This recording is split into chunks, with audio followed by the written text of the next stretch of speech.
I pay homage to the Gautama who, moved by his compassion, taught the holy Dharma to rid us of distorted views.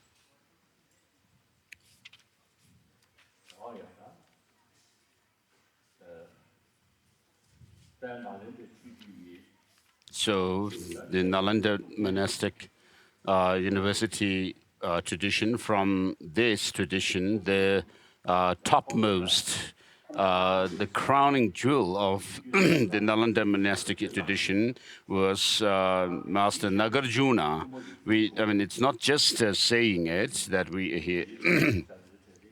If you look at his writings, such as Ratnavali and so forth, you can tell how great a master he was.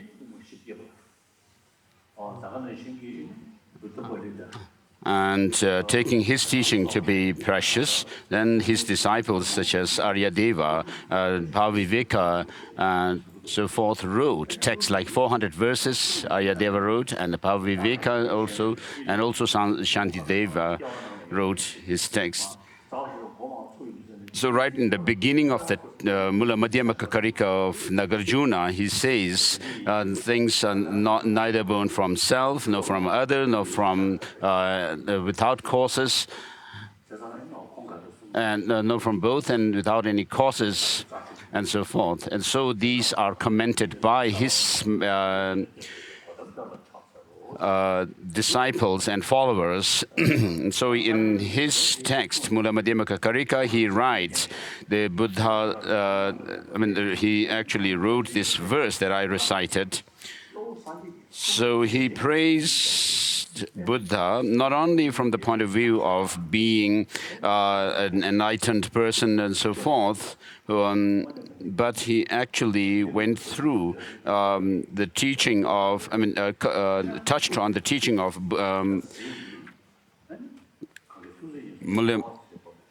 dependent origination. And so in this verse that I quote, he says, in order to rid us of all distorted views, the Buddha taught the holy Dharma. And so, what does it mean to rid of all views? Is to get rid of all the distorted views.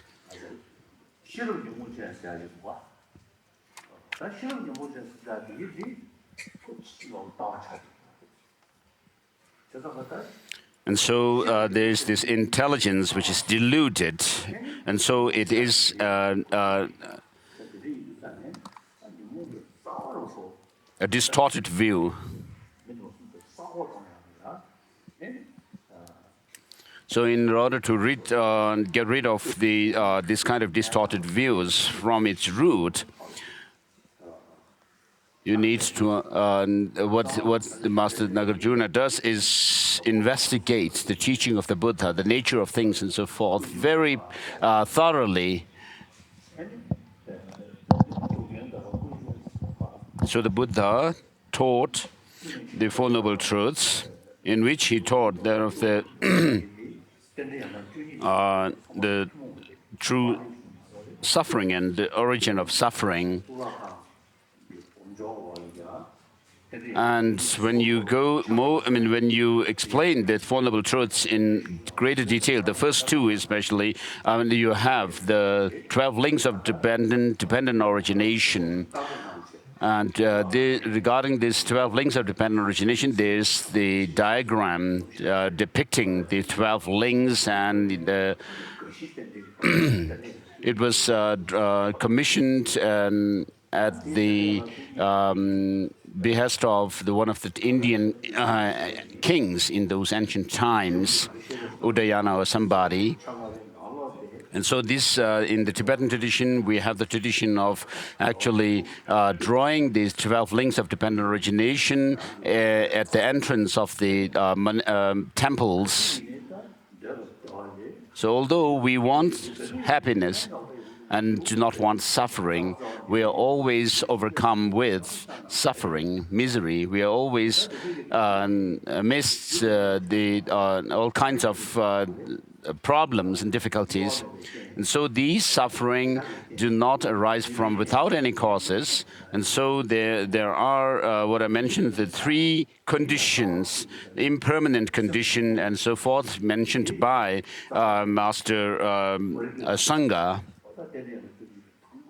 And so the root of all our problems is ignorance. So that is depicted as a blind women.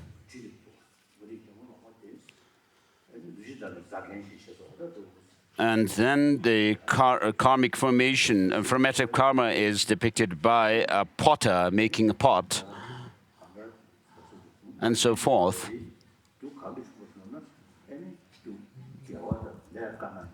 So our experiences of pain and pleasure are said to come from the wholesome and unwholesome, unwholesome and wholesome karmas, and this is depicted also in this diagram.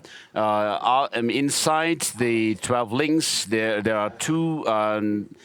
A circle which is divided into two, one black and the other white. The black represents that of the black karma, and the white one representing those of the that of the wholesome karma. And these in turn are come through in order through the destructive emotions, which are ignorance, which are attachment, clinging attachment, and hatred, and which these two in turn are depicted in this diagram, the 12 links diagram in the center, and the attachment and hatred are depicted represented by a bird or rooster and a snake. A rooster representing the attachment and the snake representing that of hatred or anger. And these two are depicted coming out of the mouth of a pig, and the pig represents that of ignorance. So on the basis of these three mental afflictions, the karmas are created, and then the rest of the chains also follow. And so all these negative emotions or afflictive mental afflictions arise from ignorance, which is the misconception of reality.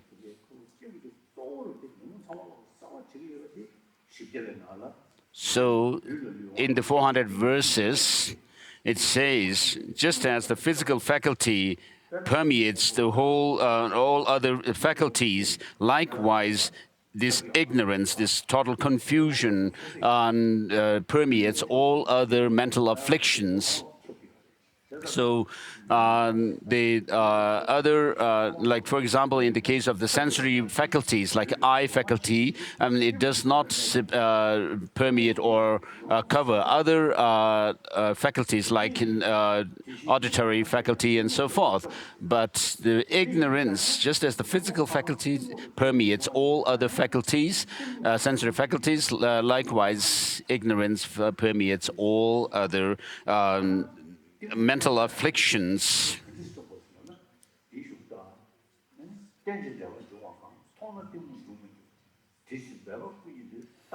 So in order to overcome this ignorance, in the 400 verses, it says, when you see dependent origination, this ignorance will not arise, and therefore one should put every effort in introducing the teaching of the Buddha on the basis of this teaching. So for us, everything appears as if they have some independent objective existence.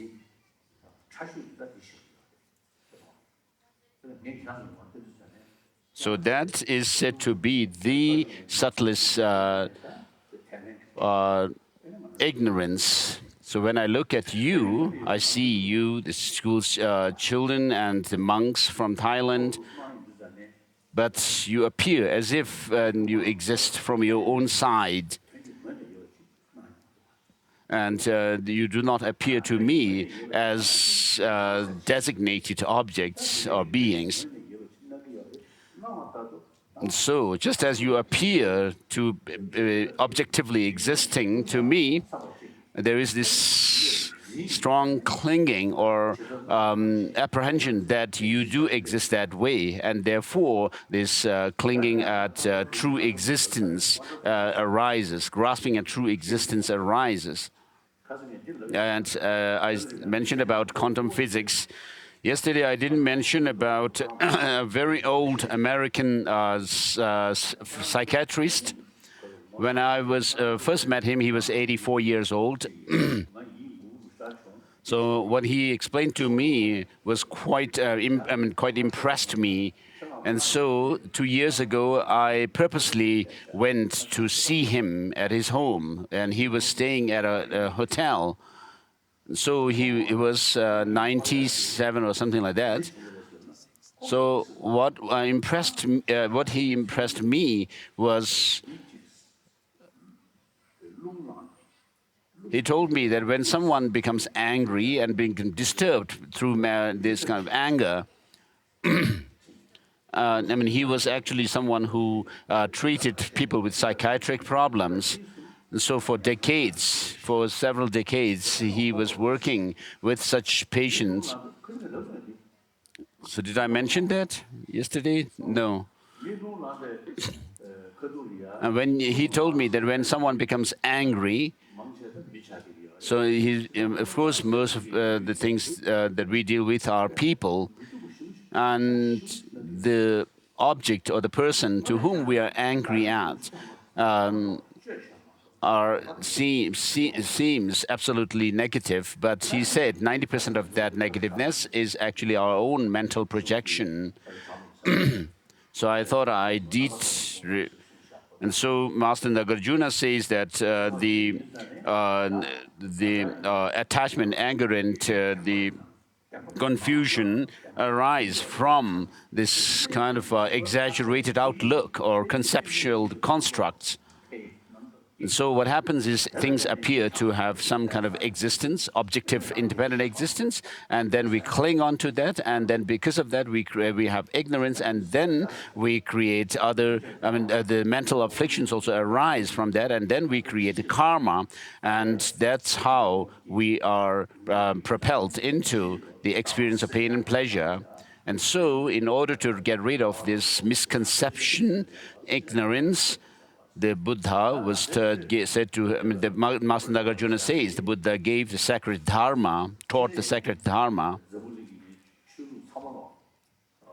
So, of course, all the religious traditions of the world consider peace of mind very important.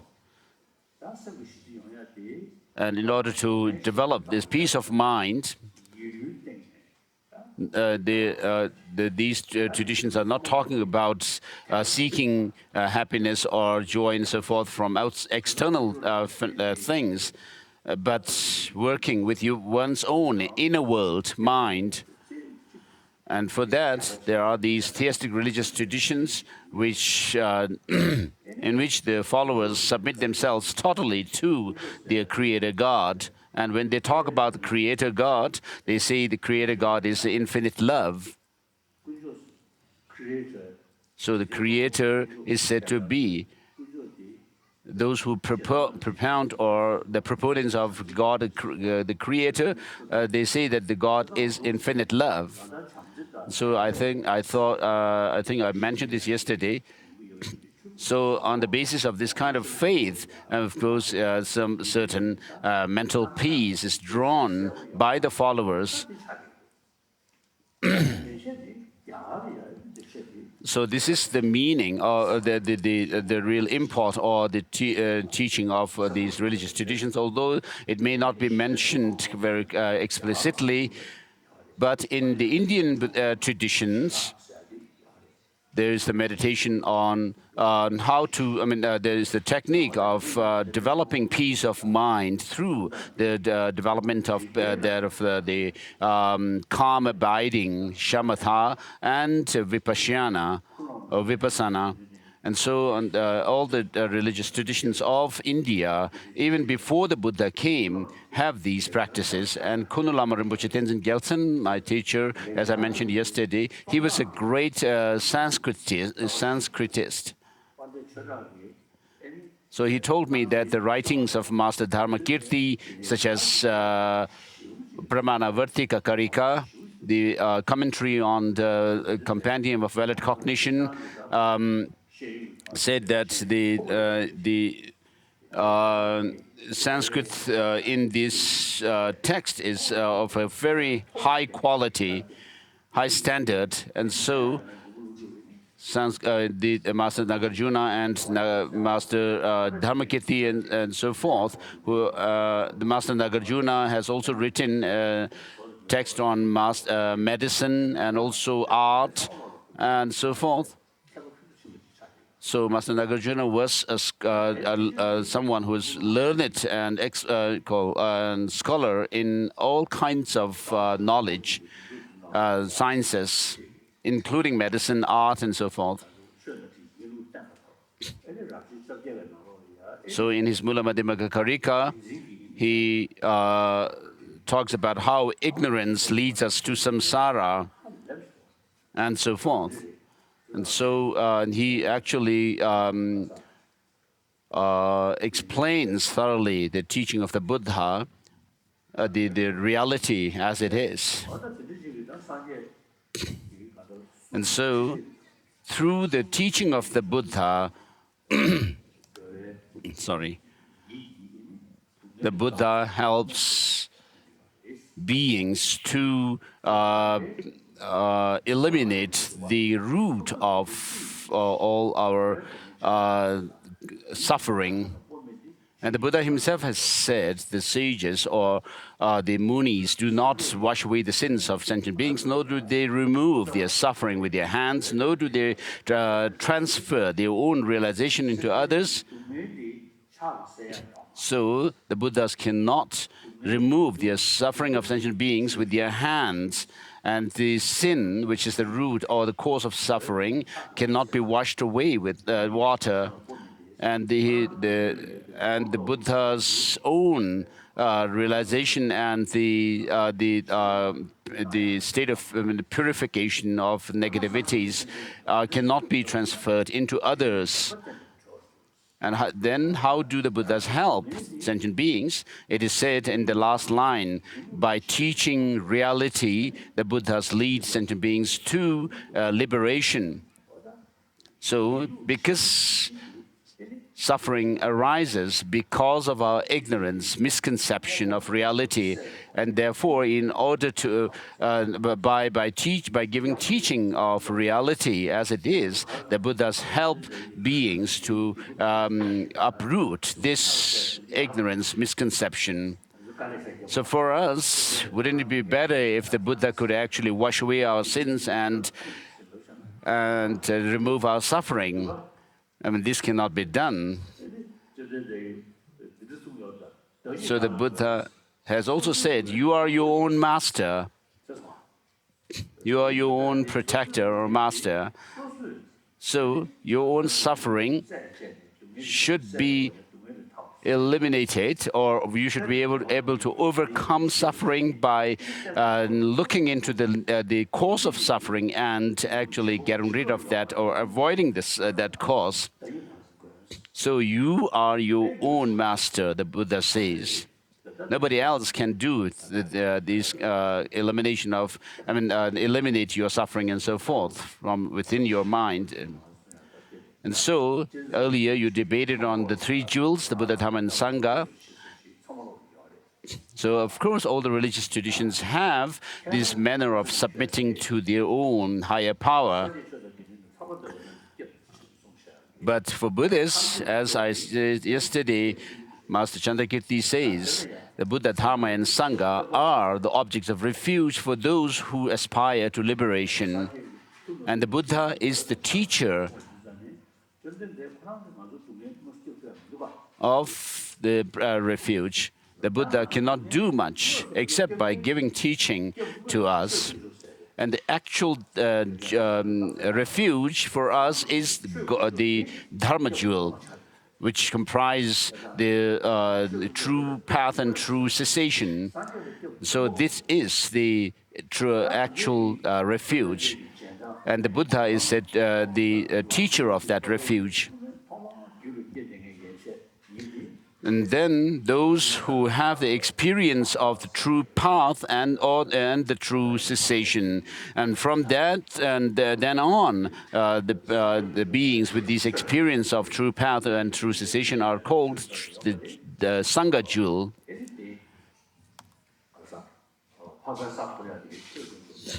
And so the Buddha's qualities of the Buddhas arise on the basis of the Dharma jewel, and also the qualities of a Sangha, or someone becoming a Sangha is dependent on the Dharma jewel as well.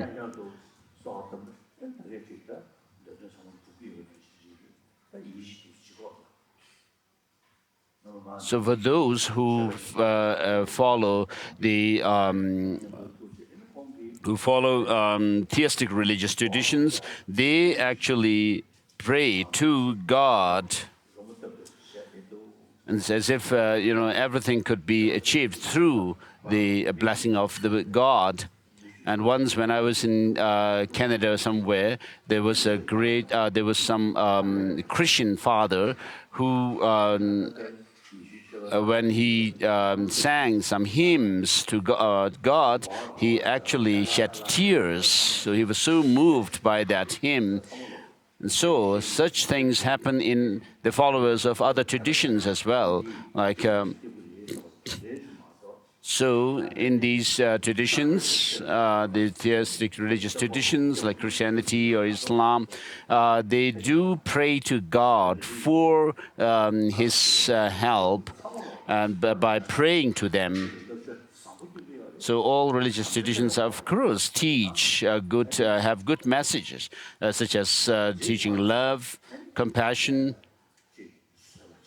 and saying that we should be loving and compassionate and so forth. And so these are taught, messages found and shared in all the religious traditions. And to support this thesis that one should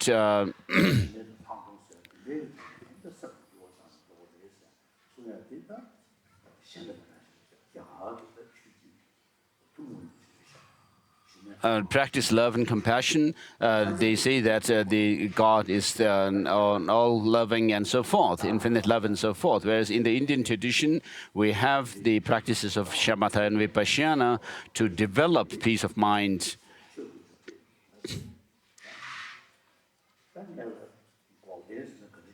So what is meant by the true cessation, so which is an aspect of the true dharma or actual refuge, the dharma jewel.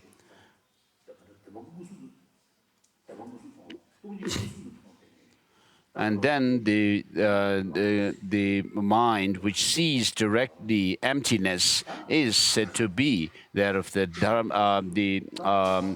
true path, which gives rise to the true cessation.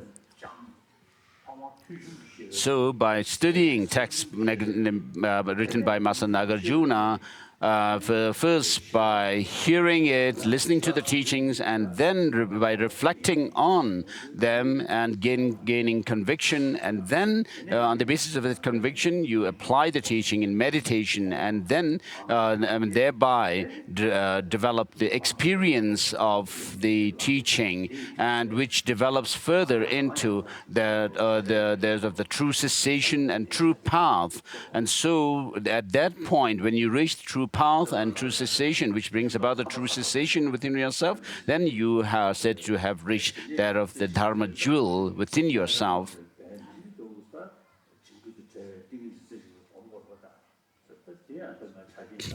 So regarding myself, I do not have the single-pointed concentration yet, But I do feel that if I could have the opportunity, I maybe to develop the single-pointed concentration and Vipassana, then I might be able to reach the path of preparation or application, which is the second rung in the ladder of the five-tiered path, beginning with the path of accumulation and going on to path of seeing, path of meditation, and then the path of normal learning. So I do practice both the view of emptiness and also bodhicitta, this altruistic spirit of enlightenment. And so when you if I could develop the single-pointed concentration, as I said, I may be able to reach the path of preparation. And so I'm saying this by applying the teaching within myself and having done much investigation and analysis and critical analysis and thinking on the Dharma. And so the Buddha is the teacher of the refuge, and then the actual refuge is the Dharma jewel, and then the Sangha jewel are those who assist us on the path. So in order to develop this path, the true path within path and cessation within ourselves and so forth, we need to first, of course, meditate. In order to meditate, you need to reflect on the teaching and gain conviction, and then for that, in turn, you need to hear the teaching. And so in the Lamrim teachings, the genre of teaching called Lamrim, of course, there are very good teachings on the altruism. But the Bodhisattva Charya Avatara, this guide to the Bodhisattva way of life, uses very sharp reasonings to establish the points about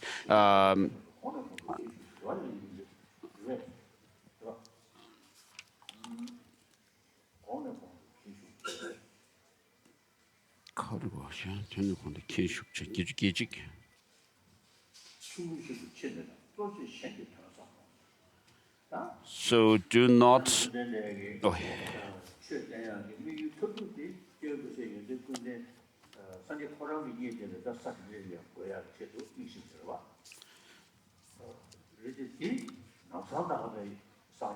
So the ultimate goal of Buddha, or the intention of the Buddha, is to lead all sentient beings to that state which he has reached.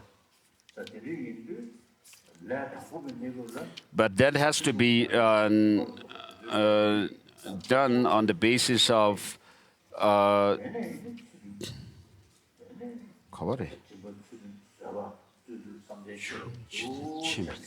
so do not, what this says is that you should not forsake the greater purpose for the sake of a smaller one.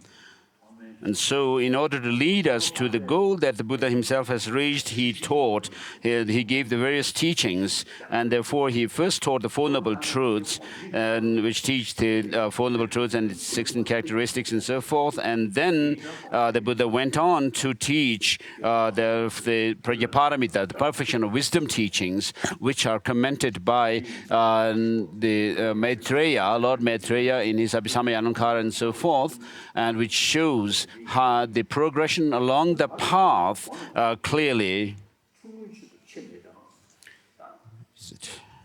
Where was it? Yesterday. Yeah.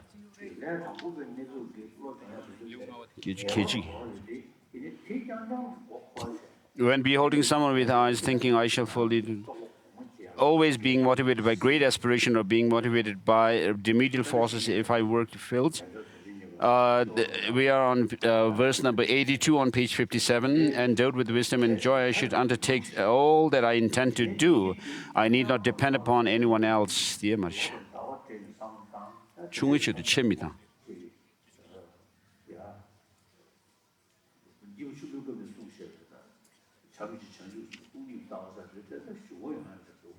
I need not depend upon anyone else in any action that I undertake. Much.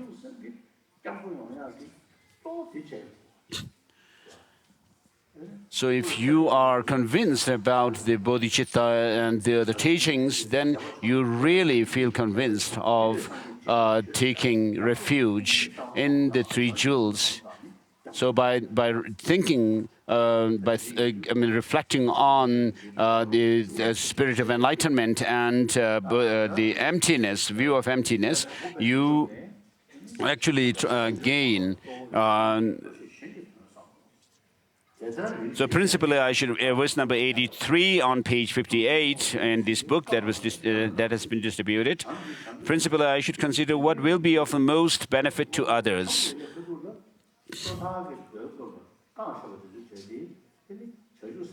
And what is being prohibited in the Vinaya and so forth are at some points of time the Buddha has also permitted. When this is well understood, I should always strive for the welfare of others. The far-seeing, merciful one have always have allowed a Bodhisattva to do some actions for others for others were forbidden. So that is the meaning of that.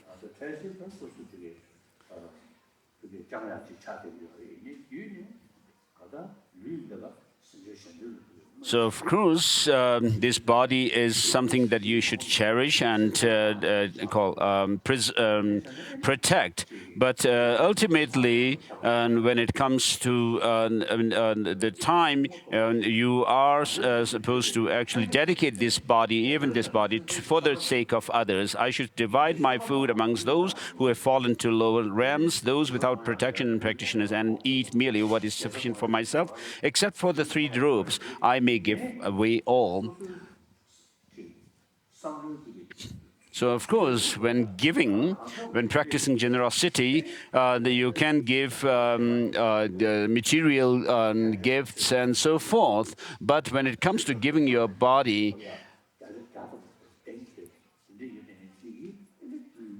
so for someone who has gained full confidence that by giving his or her body, that he would be able to definitely create the causes for the Dharma practice in the future and so forth, without any sense of loss, then it is said that they could give their body, otherwise not. This body, which is being used for 86, for the sacred Dharma, should not be harmed for only slight benefit. By behaving in this way, this wish of all beings will be quickly fulfilled. Those who lack the pure intention of compassion should not give their body away. Instead, both in this and future lives, they should give it to the cause of fulfilling the great purpose. The Dharma should not be explained to those who lack respect, and so forth.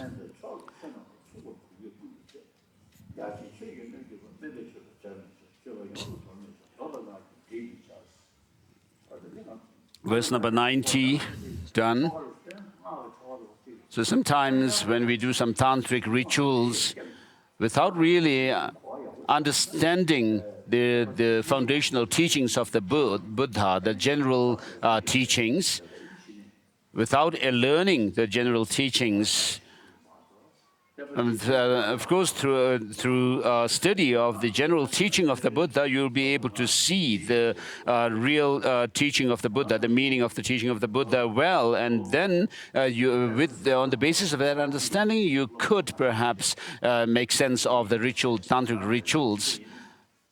But if you just ignore studying Buddhist teachings, and that's what it's saying, nor mislead others by means of sutra and tantras. So without knowledge, practicing tantric rituals could mislead others. When I spit or throw away the stick for cleaning my teeth, I should cover it up with earth. Also, it is shameful to urinate and so forth in water or land used by others. When eating, I should not fill my mouth, eat noisily or with my mouth wide open. I should not sit with my legs outstretched, nor rub my hands together. I should not sit alone in vehicles, upon beds, nor in the same room with the women of others.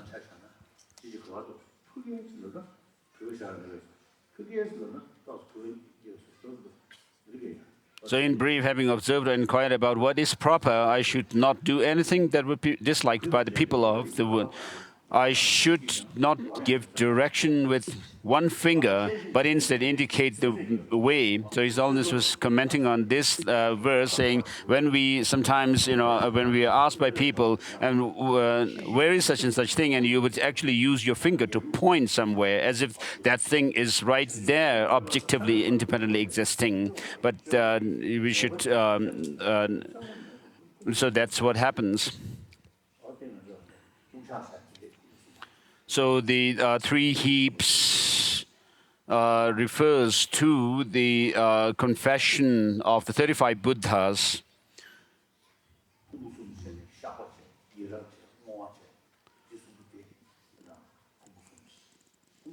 So the three heaps are the confession, the rejoicing, and dedication. So when we would, it's said in verse number 98 on page 61, the Sutra of the Three Heaps. So as I said yesterday, without understanding of emptiness, the insight into emptiness, you may talk about the liberation and omniscience and so forth. But you will not really be able to prove it. But if you really understand or have the insight into emptiness, then you'll be able to see how, with that insight, you'll be able to overcome your mental afflictions.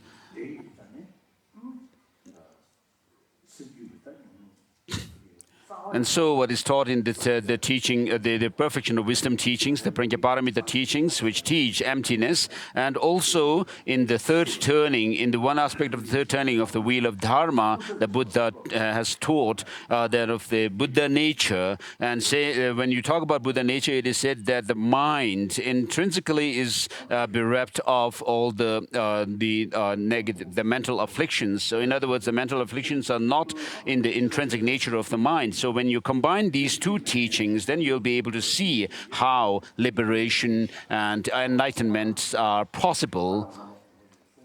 And so bodhicitta is the one factor, the single factor, which cleanses one's own negativities and obscurations, and it is the factor which helps us accumulate merit and overcome obstacles as well. And so without this kind of altruism, even if you may do some kind of a ritual to overcome spirits and so forth, it may not really help. As it was quoted yesterday at the end of the third chapter, which says, I call all the beings to the state of the Sugadhaship, which is Buddhahood, and also in the meantime to the joy and happiness, and may gods and non-gods or demigods be joyous. So whatever I'm doing in any situation, verse number 99 on page 61, and verse number 100,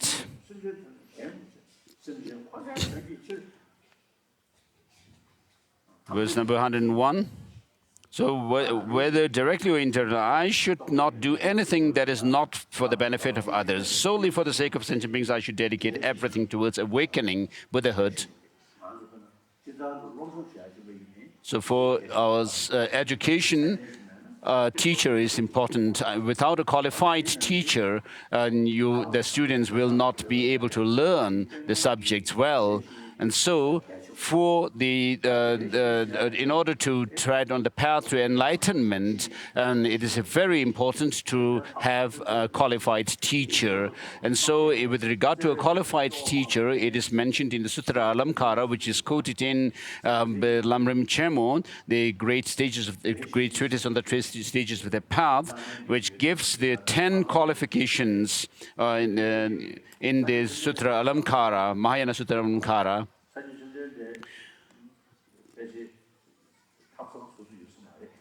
So, such as being tamed and so forth. So the Buddha himself did not have a separate private kitchen. He only went out begging for his food. And so Master Nagarjuna too may not have his own private kitchen as such. But in Tibet, we developed this system of Lama, tulkus, and then they sit on a high throne, and in calm region, it is said that whether a Lama is a big Lama or the high Lama or not should be measured by the animals in his caravan, number of animals in his caravan. So Master Milarepa and other masters have actually lived like a beggar without anything, any possession with them.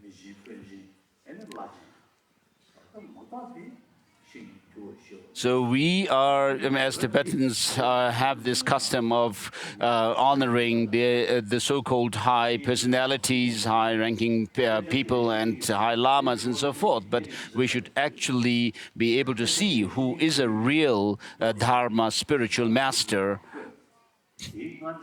And Rinpoche, in his the Lamrim Chemo, this great treatise on the stages of the path, actually comments on this verse from Mahayana Sutra Alamkara and says, Tulva, disciplined or controlled, means that the person is actually subdued, has subdued in his mind. So someone who has not controlled or disciplined his or her mind, a teacher should be one who has controlled or disciplined himself. Without having done that, even if you may be called, that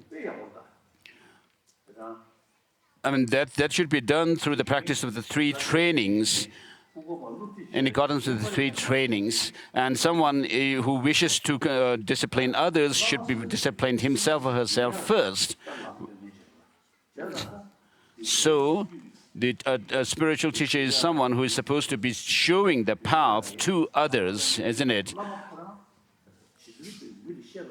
So the person who is teaching others in order to tame others cannot subdue others without subduing or disciplining themselves. There's no way that can be done, Tsongkhapa says. And even in the cases where for certain reason and purpose, the teacher may say something to you, if it does not accord with the general structure of the teaching of the Buddha, then it is said that you should actually oppose that instruction. But if that teaching or instruction accords with the general structure of the teaching of the Buddha, then you should follow it. Otherwise, if it's against this general structure, you should oppose it. And then with regard to if the teachings accord with the wholesome practices, then you should adopt it. If it does not, if it accords with unwholesome ones, you should not follow it. So you have to be very careful in following someone whom you may consider as your spiritual master. As I said yesterday, Master Nagarjuna and his followers say that certain teachings of the Buddha cannot be taken literally because they are against reason. They go against reason. So likewise, the teacher should be someone who is learned in Mahayana teachings. And then also someone who has the experience of the teaching, and therefore a teacher is someone who is qualified with the scholarship and experience of the teaching. In other words, someone who is learned, who is called humble, and then has excellent qualities.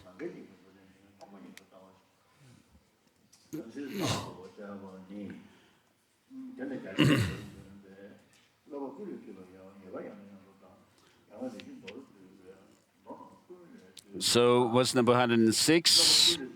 Also, in verse number 105 says, in addition, I should definitely read the companion of all practices again and again. So Master Shantideva, before writing Bodhisattva Charyavatara, this text, he wrote the compendium of practices.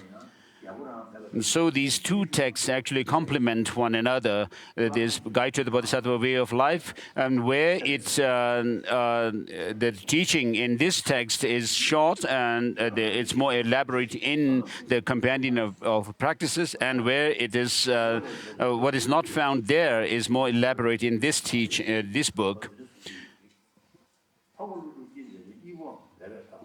So I should I should sometimes look at the condensed compendium of all sutras, and the works by and I should make an effort to study the works by the same two titles composed by the excellent exalted Nagarjuna. And then 108 says that defining characteristics of guarding alertness in brief is only this. So when your body and speech when you are indulging with your body and speech in certain things that are wrong, I mean, you should be able to check yourself with mindfulness and this vigilance. And so to examine again and again the conditions of my body and mind. Therefore, I shall put this way of life into actual practice and so forth. So that completes the fifth chapter. So the first chapter benefit, it teaches the benefit of bodhicitta, and then embracing bodhicitta. For that, it goes through the 7-limb practice. And so the second chapter is on confession as part of that 7-limb. And then the third chapter is embracing bodhicitta fully. There's no separate text or chapter in this book on generosity, because in the final chapter, chapter number 10, there is the practice of giving one's body and making dedication and so forth. And then, in order to to be able to observe the discipline or ethics purely, there are the two chapters, the chapter 4 and 5, which are the chapters on conscientiousness and guarding alertness. And then the chapter 6 now, whatever wholesome deeds and so forth. So in order to practice patience when others criticize you, which provoke you and disturb your mind. Now, when these things happen, in order to be able to keep your peace of mind, it is important to practice patience. And therefore, this chapter teaches the disadvantage or the shortcomings of anger or hatred. So what is the purpose or the benefit of those practices which have to be adopted, and those that you need to actually get rid of or discard, and what are the faults of them? And then you also have to see the short-term and long-term benefits and harm of these good and bad things. Not just saying, oh, I should do this because the Buddha says so. So you have to see the pros and cons of these practices and see the short-term and long-term goals. So the opposite of patience is anger or hatred, and therefore you need to get rid of that in order to practice patience.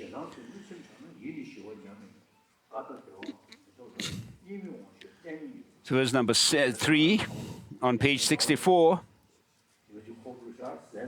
My mind will not experience peace if it fosters painful thoughts of hatred. I shall find no joy or happiness. Unable to sleep, I shall feel unsettled. So do you have this experience that when you are angry, you can't sleep, the food don't taste good, and so forth?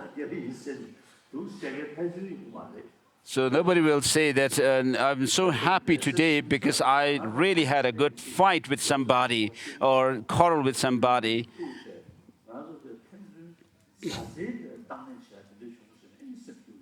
So, of course, people will say, we are happy because I met some friends and had good talks with them and so forth. And we talked things which really are dear to us.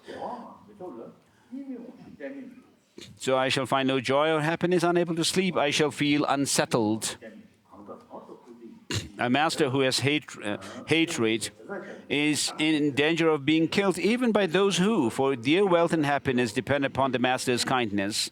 By it, friends and relatives are disheartened. Though drawn by my generosity, they will not trust me. So, a foolish person may say that they are brave and audacious, and they may indulge in actions that kind of bind them to their own near and dear ones and expel those whom they consider as enemies. That's really foolish. So if you are able to tame your enemy through love and compassion, that is a wise one. So that can be actually have positive repercussions. In brief, there's nobody who lives happily with anger. Hence, enemy anger creates sufferings such as these. But whoever assiduously overcomes it finds happiness now and hereafter. So anger or hatred arises not without any causes. So they arise due to certain causes and conditions. And so you would have some reason why you became angry as well. So those reasons are not called good reasons, though. Having found its fuel of mental unhappiness in the prevention of what I wish for and in doing what I do not want, hatred increases and then destroys me. So you become a little bit disturbed, annoyed, and frustrated. So you need to do all your best first to not be irritated. Therefore, I should totally eradicate the fuel of this enemy. For this enemy has no other function than that of causing me harm. So how you become angry is when somebody does something bad to people like you and your relatives and near and dear ones, you become angry. And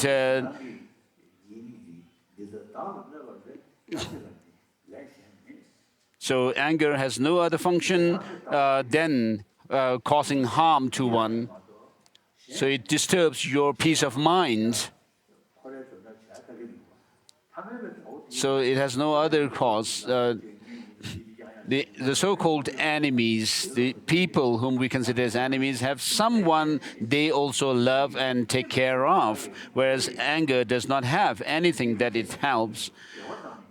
Whatever befalls me, I shall not disturb my mental joy.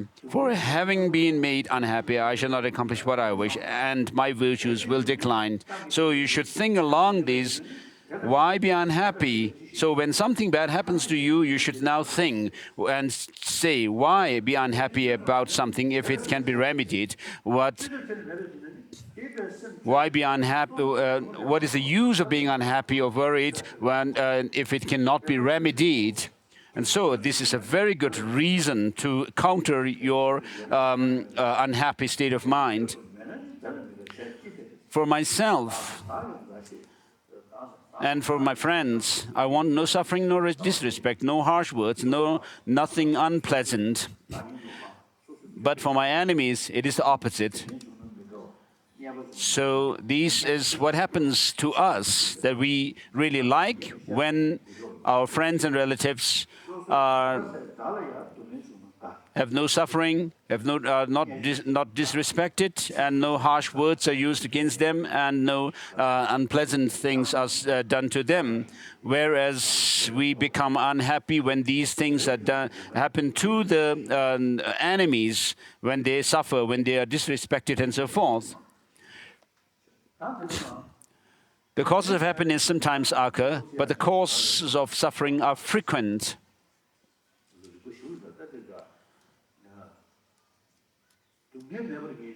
Without suffering, there is no renunciation. So, in the evolutionary theory, according to evolutionary theory, according to that, sentient beings have actually countered what actually obstructs them from their growth and so forth. And therefore, we evolved further and further by drawing the conditions that are conducive to us and getting rid of those conditions which are unfavorable to us.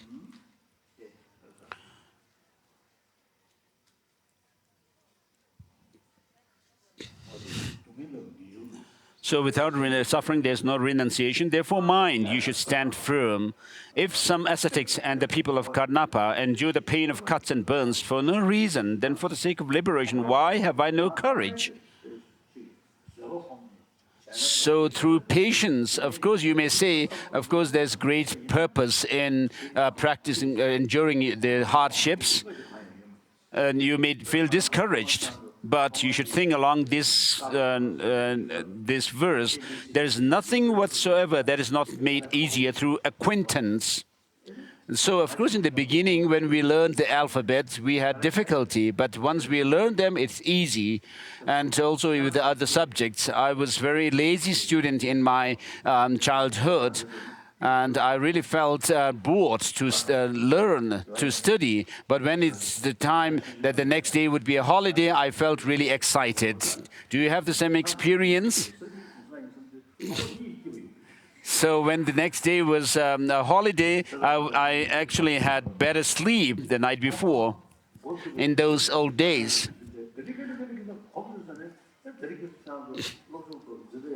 So as you become more and more acquainted with your studies, the different subjects, these regarding the alphabet and other things in your learning are easy, isn't it? And so that has come through your acquaintance and your familiarization with the subjects. And therefore, the text says there's nothing whatever that is not made easier through acquaintance. So however hard or difficult something may be, if you are able to familiarize yourself with that, it will become easier. So through becoming acquainted with small harms, I should learn to patiently accept greater harm. Verse number 14 done. So we'll have a break like yesterday for 10 minutes or so. Those who need to go to loo, please do so.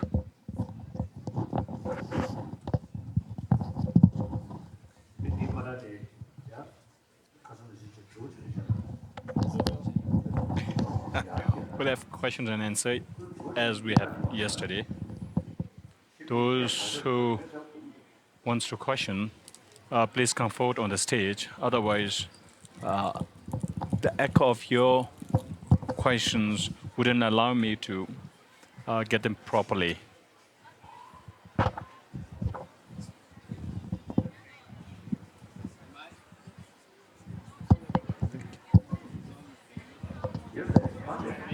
Please come forward a little bit more forward.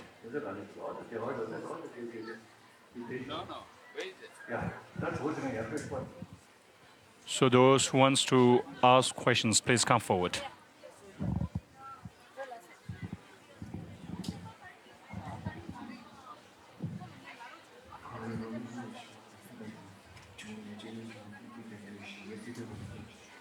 Aspiration for His Holiness long life. Greetings to your Holiness.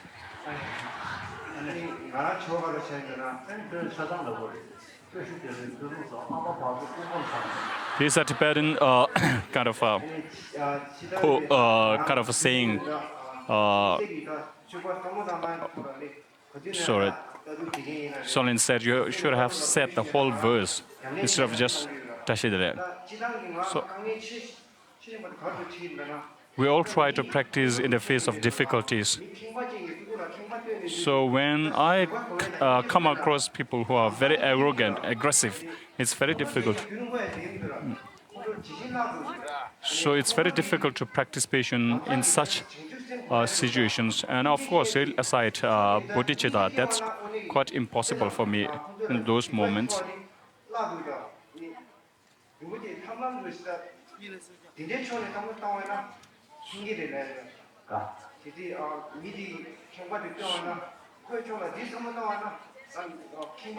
So when people are very arrogant in that instant, what would be most beneficial with your holiness thing? This Tibetan is quite difficult for me to follow also.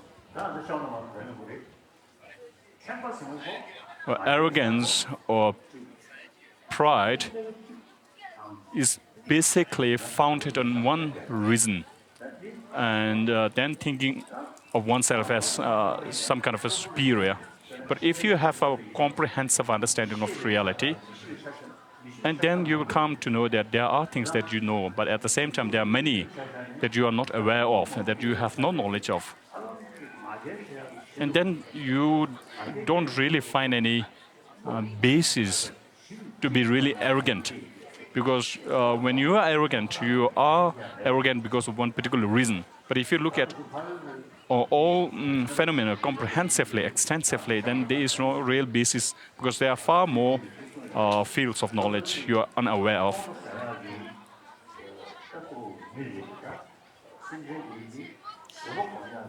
So again, Shantideva's text says there's those people who actually possess threat or who ignites anger in you, basically could also be foundation on which you could practice patience. So if you look at everything from different angles, although it is not easy, and if you habituate yourself with this concept and read Shantideva's text over and again, and then gradually, month by month, year by year, your delusions will become weaker. And the antidote will grow up more strongly. So you need perseverance and an aspiration to see, to counteract the negativities. So that fact that you see arrogance as something negative, it's very good. But there are many who don't see it that way. It's almost as some people who enjoy being arrogant actually don't really see the negative aspect of arrogance. But then arrogance is different from confidence or genuine pride. So when you have confidence, you do not overlook the interests of others. But arrogance is supported at the foundation of arrogance is self-grasping. However, confidence or genuine pride is something which is born or based on valid reasoning. You feel your capability to do something. So that is okay.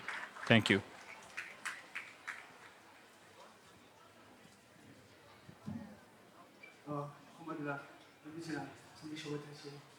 Good morning, Your Holiness. I feel quite embarrassed in questioning you. So, His Holiness, don't worry. Think of me as another sentient beings. We speak of two truths in Buddhism. So, can you explain a little further? His Holiness says this is something which we will cover later in this 9th chapter. But in the Indian philosophy, it covers the truth quite extensively.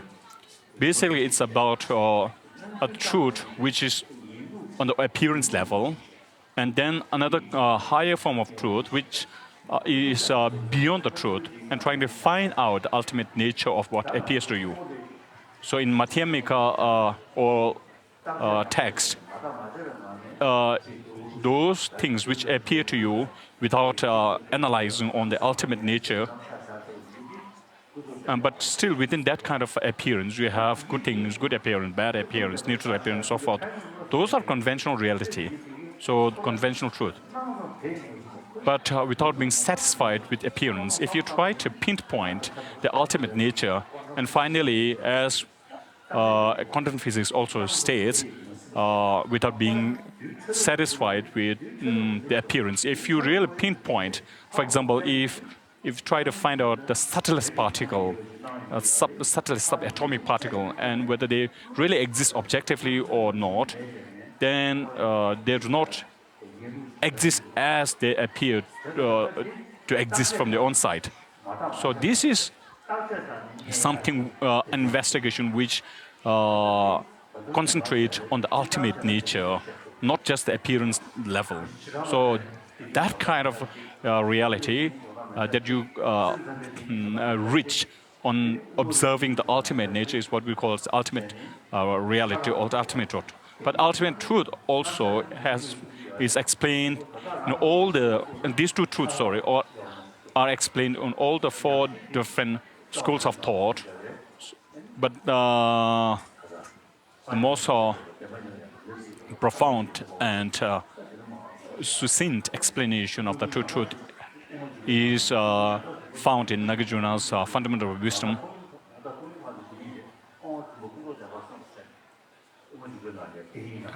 And of course, this is also covered in Madhyamika Avatara Karika.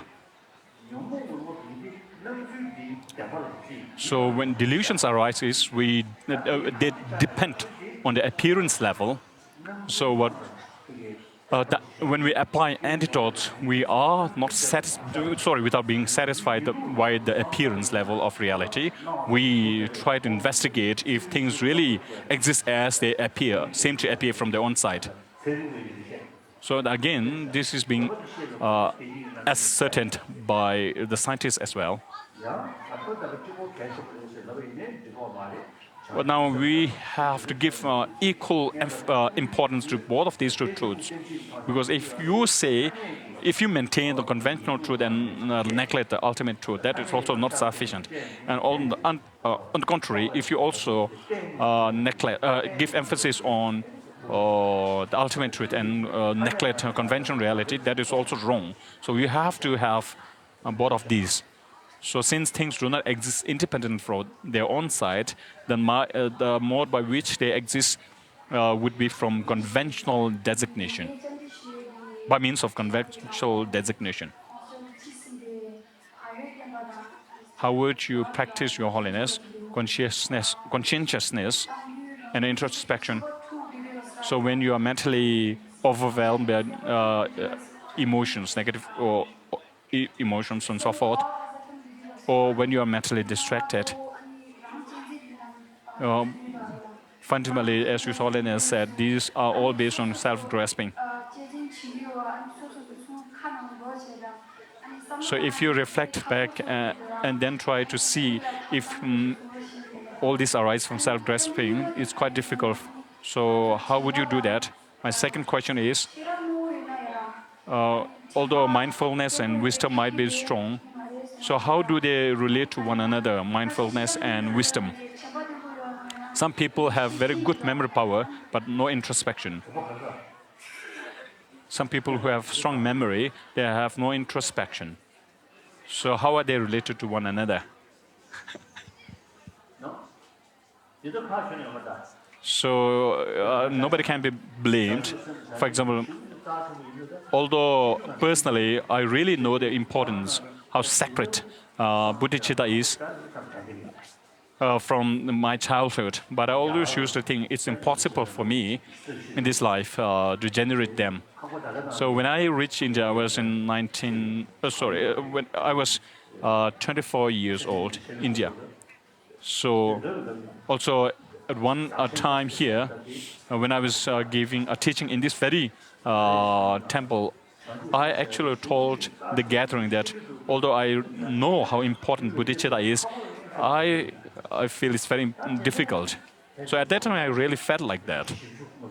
Now, from then onwards, for almost 40 or 50 years, I have practiced the practice of equalizing and exchanging self for others, one's own happiness for others' suffering and so forth. So this practice I have done.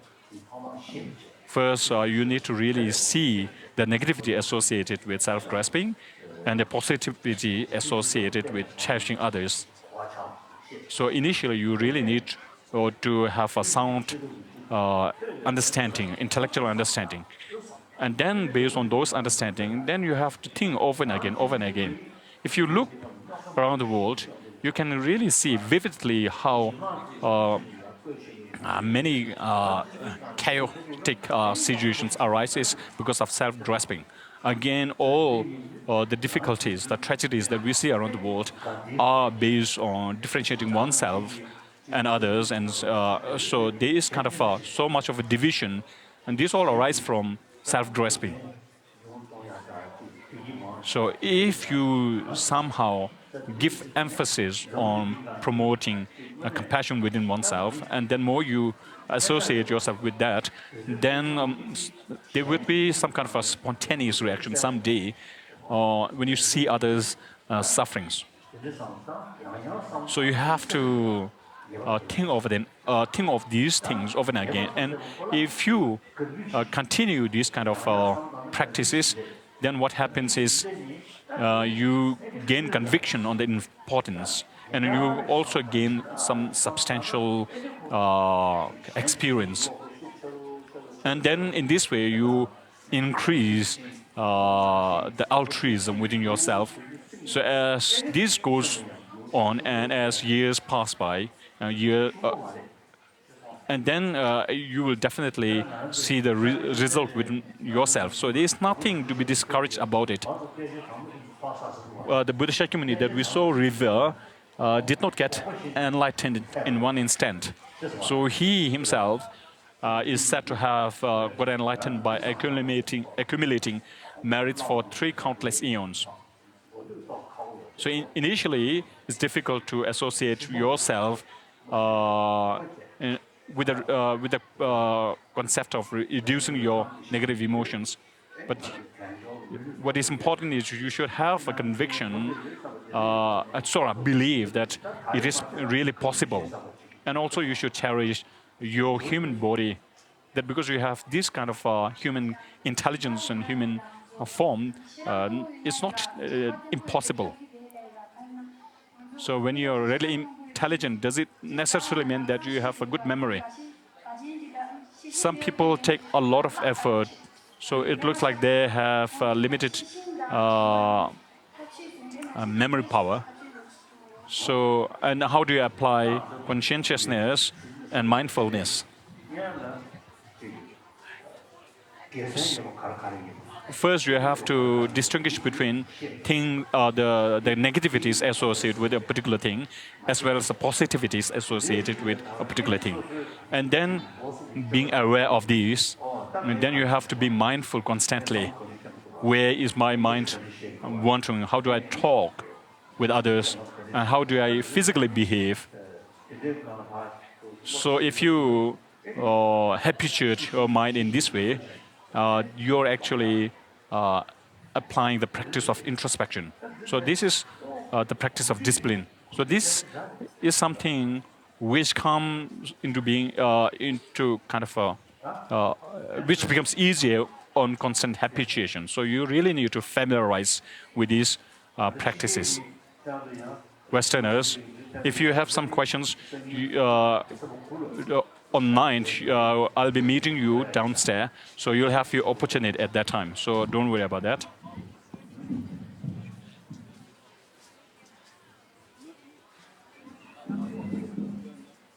On 9th, there will be His Holiness will meet the Westerners as he does nowadays.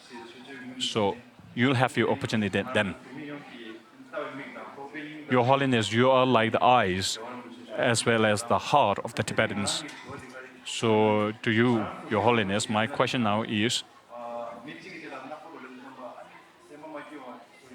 when somebody really does something mean to you, you really feel disturbed.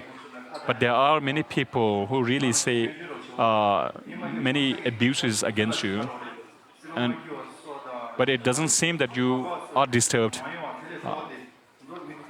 But on the contrary, Your Holiness, you remain peaceful despite all those false accusations, abuses, and backlashes.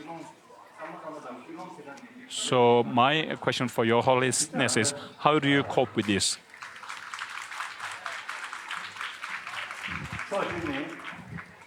From one perspective, as I said earlier, you have to distinguish between the two truths. All those negative mindsets such as anger and abuses, accusations of others, basically, if you really check them out critically, these are all based on some grasping. And from your side, if you grasp at them as if they are independent, then of course delusions arises. But if you merely look at them as appearances and stop kind of grasping at them, then there is no reason why your mind would be agitated. Then on one side we have like influences of ghosts, damaged spirits, and so forth. So again, these perfidious spirits and so forth, they are mentally agitated and overwhelmed by negative emotions. So the very base, they also are basis for our compassion. So that is one thing. And from one perspective, from another angle, actually, I practice compassion throughout my day. So if you look at our sentient beings of all the entire universe, and then all of these sentient beings have been your near ones limitless times, but then they are victimized by their own negative delusions and karma. So there is more basis for compassion. So we always aspire and pray that in order to benefit sentient beings and to lead them to the ultimate state of enlightenment, may I become a Buddha. So this is your aspirations. When you have such kind of forceful motivation, then there is no reason why you should feel bad when you are being abused or so forth. And especially when you see others being influenced by negative delusions, there is more reason for you to feel sorry or empathize with their situations than being angered by them. So the benefit of bodhicitta is very strong. That's all. You also should associate with this kind of practice continuously. And then when you are attacked by others and when you feel hurt, this is basically from one part your own fault because you cherish yourself too much and because of self-grasping. On the contrary, if you think of the positivities associated with altruism, the practice of bodhicitta, this will be helpful. Merely reading the Shantideva's text once is not enough. Even if you read it 100 times, just like somebody who reads only scriptures and doesn't think about it, you won't be affected. So what you really need is to give importance and familiarize with these concepts through mind training.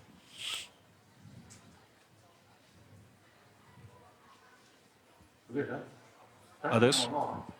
So there's one small girl here.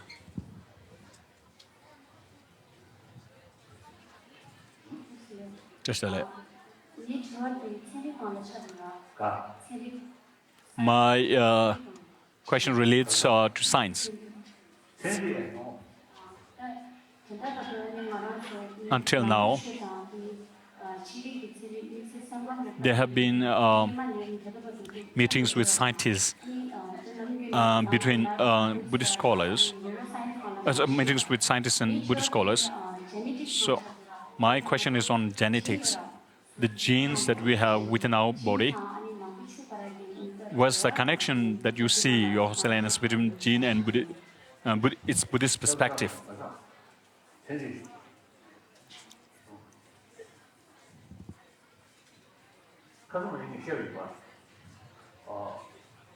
As I told you yesterday, when we interact with the scientists, there are 4 subjects that we discuss. One is cosmology, second is neurobiology, third one is quantum physics, and psychology is the 4th one.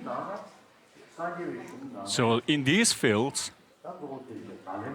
especially the Nalanda scholars have actually explained in depth about these fields.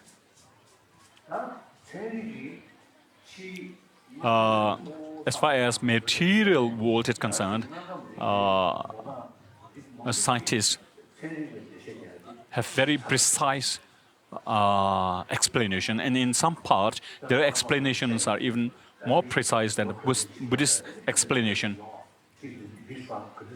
But then, to some extent, also. So sorry. As far as explanation of Big Bang and others concerned, they have also their own explanation, and quite kind of explicit. So that kind of explanation, which comes from them, is very good for us. But at the same time, we can offer them insight into psychology.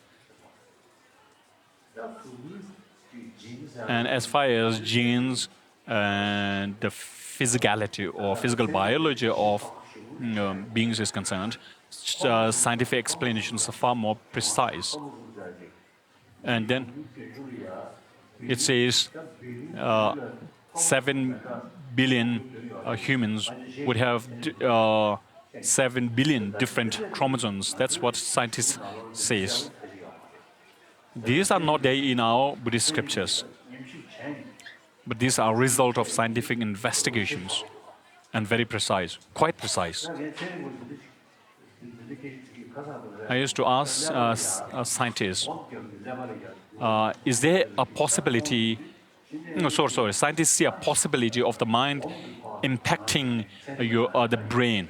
And now they seem to be more interested, seem to be the interest of them on a separate mind from the brain is increasing.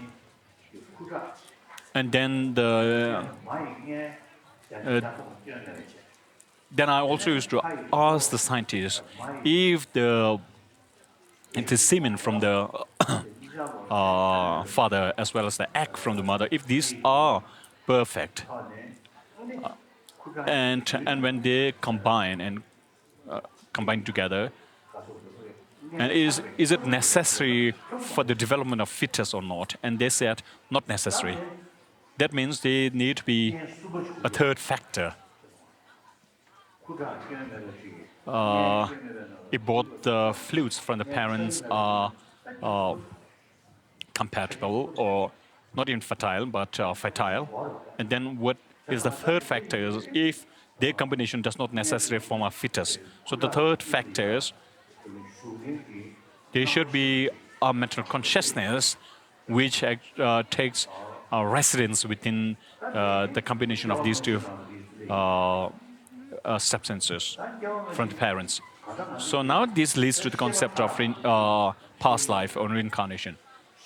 Then also we speak of different subtleties with respect to the mind. Because we have different levels of the mind, and also because there are so many who remember past lives, and there are some in India, and there have been many from Tibet. And there is one instance of a boy who once said he remembered being from India. And then when he came to India, he went to South India and recognized his own room and articles in his room of his past life. Then again, there is one Indian girl from Patiala. She could remember past life very vividly.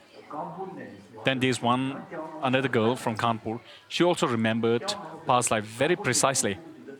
The child from Kanpur has 4 parents actually. All of them recognized. She recognized all of her parents from Kanpur, and not only parents but all the relatives, the classroom, the textbook, and so forth. So precise. Because of that, the parents of her past life recognized the child as their child. Now the child has 4 parents. The parents of past life, its past life, and parents of this life. Okay. So the mind which depends on this gross physical body did not come from past life. So there has to be a subtler form of mind which came from past life. And again, in Pramanavartika, it says something which is not consciousness cannot be a substantial cause of another consciousness. So although it may be an acting factor for the growth of another consciousness, it cannot be the substantial factor which evolves itself into another mind. So that substantial cause of a mind has to be another mind. So this is what has been emphasized by Dharmakirti in Pramanavartika.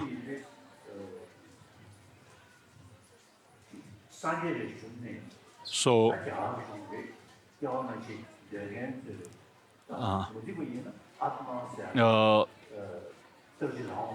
those who posit the concept of reincarnation, now they have to see something which travels from past life to this life.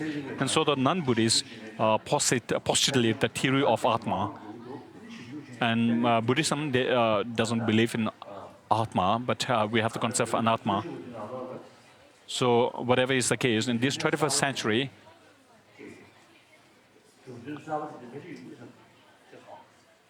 so I'm sure there might be more discovery with scientific investigation into this. And as far as gene is concerned, we don't have any much of a elaboration from Buddhist text. So I don't know much. So rather than asking me, I would like to ask you. So thank you.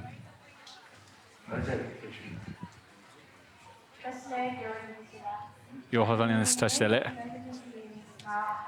My name is. I came here to study from abroad to study Tibetans. So if you're not able to.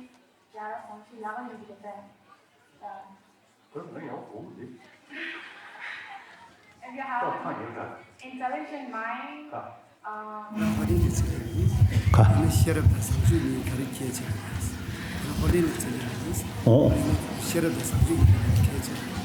I didn't follow the Tibetan question.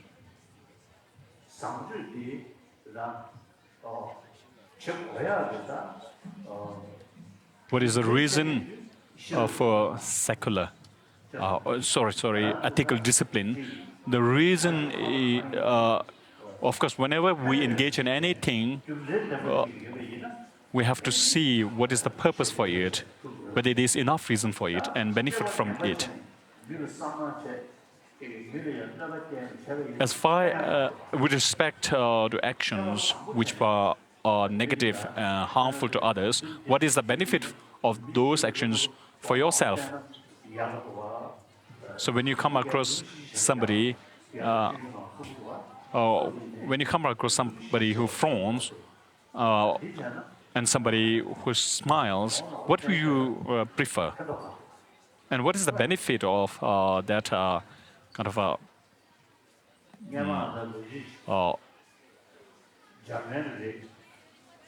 unfriendly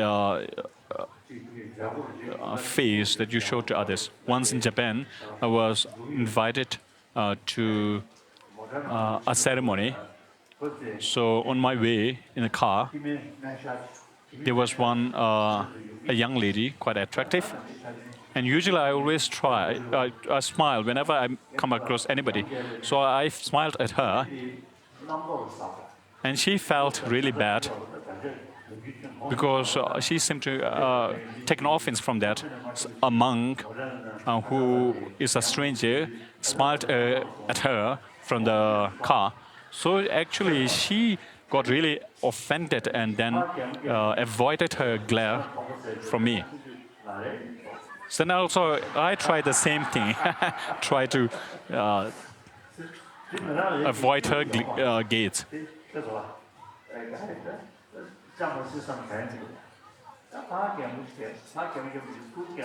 So when you smile and if the other person responds in a similar fashion, both of them will be happy. And with a sense of oneness of humanity, if I smile at others and others respond properly, then it's good for both. So here, when you practice ethical discipline and so forth, what is the benefit? So So you have to really constantly think on reasoning and investigate the pros and cons. In the past, we used to there are some teachers, monastic teachers, monks or nuns in the schools.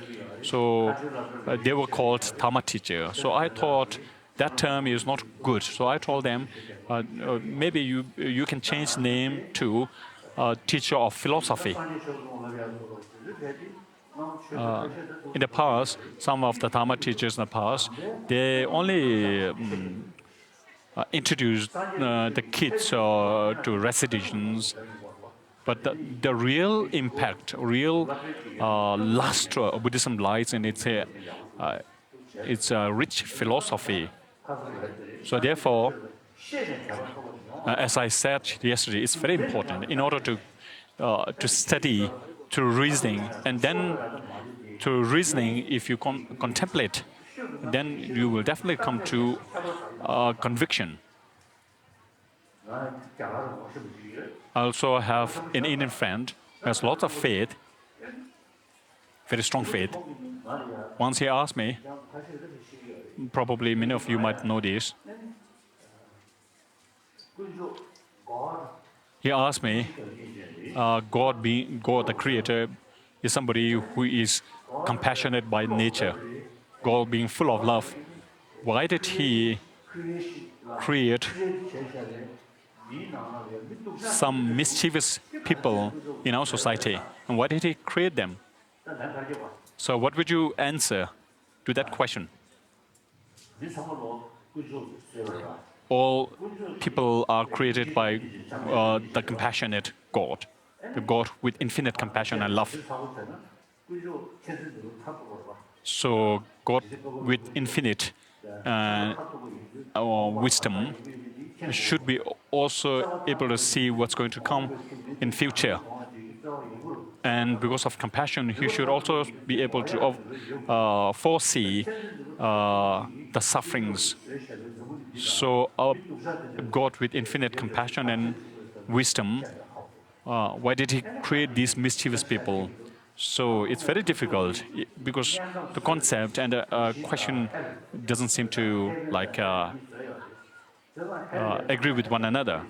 So then I responded, since God had created a hell, then there must be some people who would have to go there.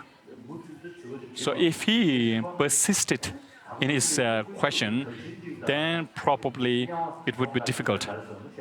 So if he asked, from the beginning, why did God create hell and heaven in the first place, what would I respond? So it's almost as if the Creator was kind of doing some kind of trick and playing with human lives. In that context, we can't call the Creator compassionate. And if He has not capability to produce this, then He cannot be considered powerful.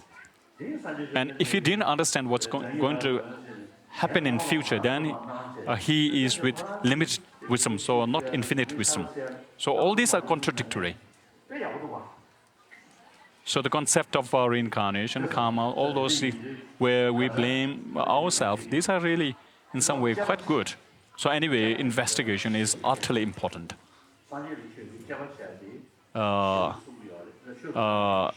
There is so much of emphasis on analysis in Buddhism, and also as far as the practice of ethical discipline is concerned, you have to see the pros and cons with respect to the practice of discipline and perversion of discipline for oneself, for the society, and in the family. The last question.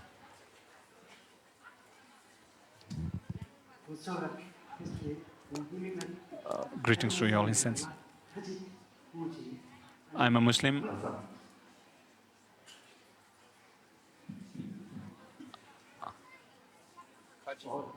Muslim boy. My question is, I try to be helpful to others.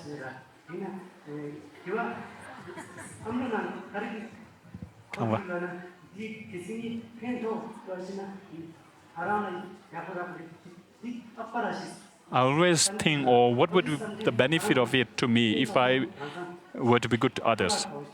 So it's almost somehow seem to be wasting my own act of compassion for others. So how would I think properly?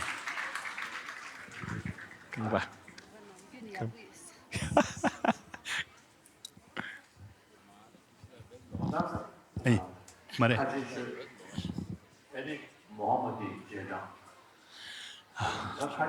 The Muslims, basically, they are followers of the Prophet Muhammad. And I have many friends, Muslim friends, and there are many in Ladakh, Ladakh area who are Muslims as well as my friends.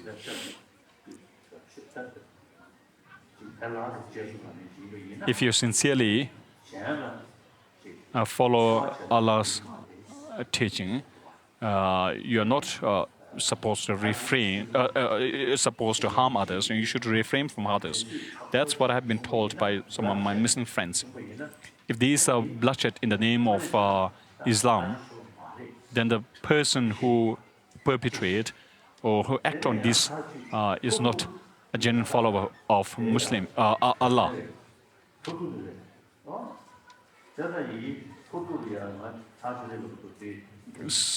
So in Ladakh, once I went there, and one of the Muslim leaders there, religious leader, said in a public talk that we should extend compassion to all the creations of Allah.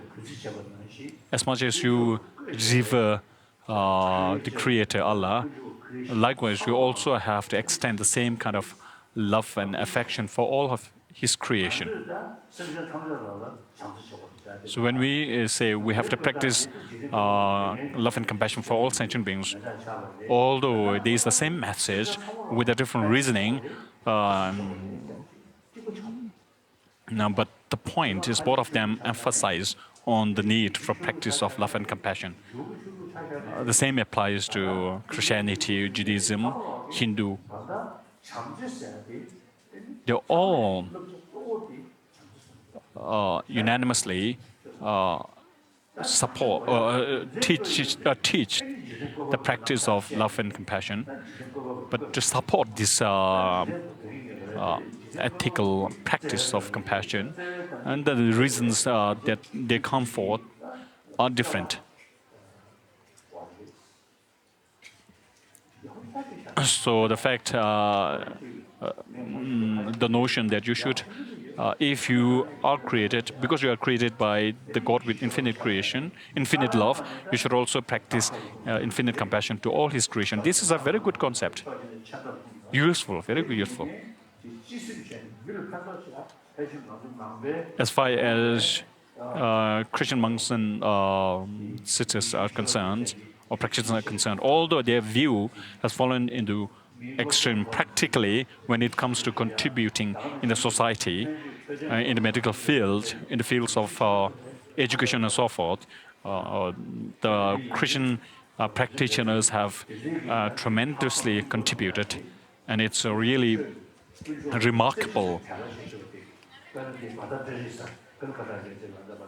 For example, Mother Teresa from Calcutta, her contribution to humanity is really remarkable. With so much faith in God, she had developed a very strong altruism to help all sentient beings, especially those who are bereaved or deprived. So all religious traditions have the ability to promote love and compassion. So that's very good. Thank you. It appears these online didn't get the question properly.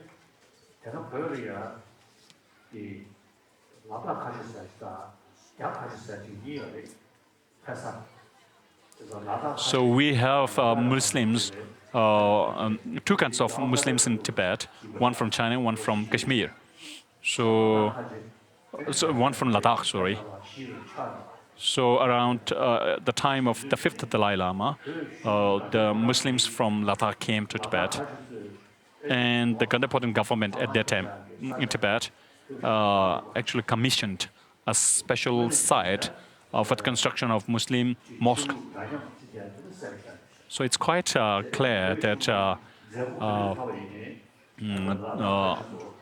the fifth Dalai Lama was non-sectarian. And during all the official ceremonies in Tibet, we always have Muslim representatives. During my childhood, I noticed that almost 10 to 20 representatives from the Muslim community would come. So the other Tibetans, they would always have a hat on their head. And so when the rest of Tibetans bow down, they actually would just salute with their hand on their forehead. And the Lhasa Muslims basically are quite peaceful and very elegant in their own manners and conversations.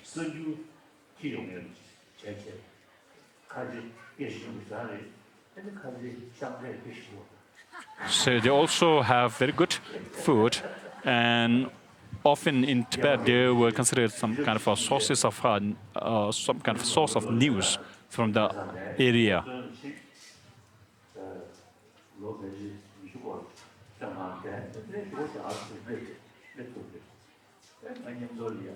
Someone, sorry. One official in Tibet was in prison for 20 years, and then he later came to India and joined me, and we went to Ladakh together.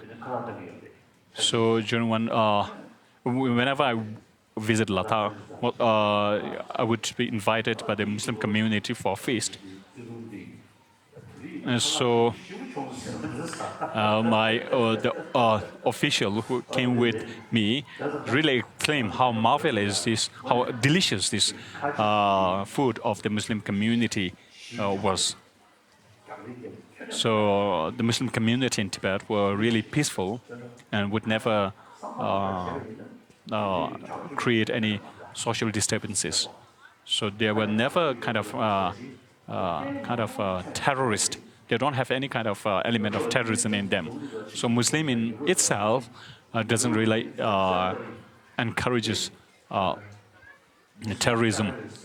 So I told during my visit in the West, I have constantly been telling people that we should never use Muslim terrorists. Terrorism is separate from Islamism. Otherwise, we could also say we have Muslim Buddhist terrorists in Myanmar. So I said the use of the term Muslim terrorism is completely wrong, or Muslim terrorism is completely wrong. So what happened in September 11, and because of Bin Laden and so forth, when people have such a bad image of Islamism, I have been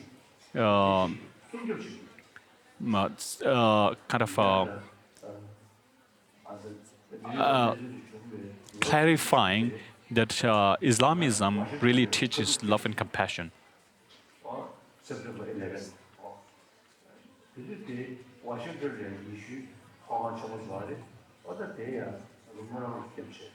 So once there was an interfaith meeting in New York.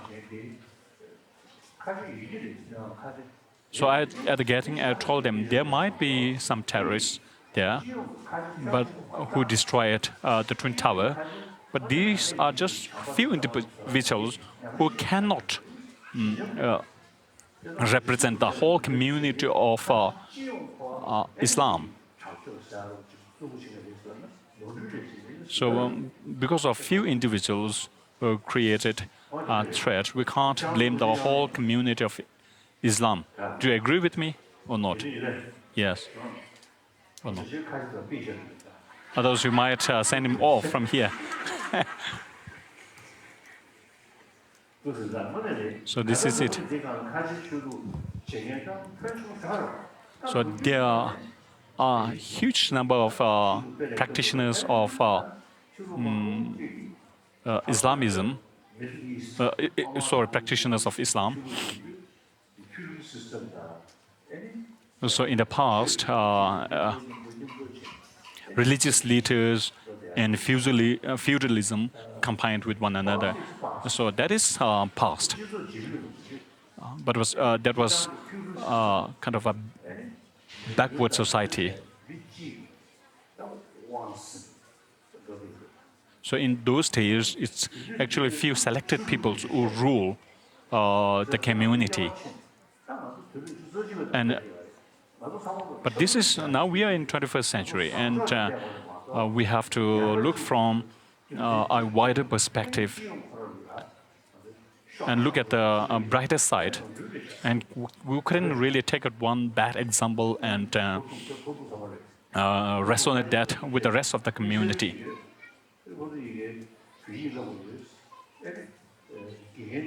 So our community, Muslim community, Tibetan, asked me to send a Tibetan teacher over there because they want to start Tibetan lesson, a lesson on Tibetan language over there. So the community over there is very good.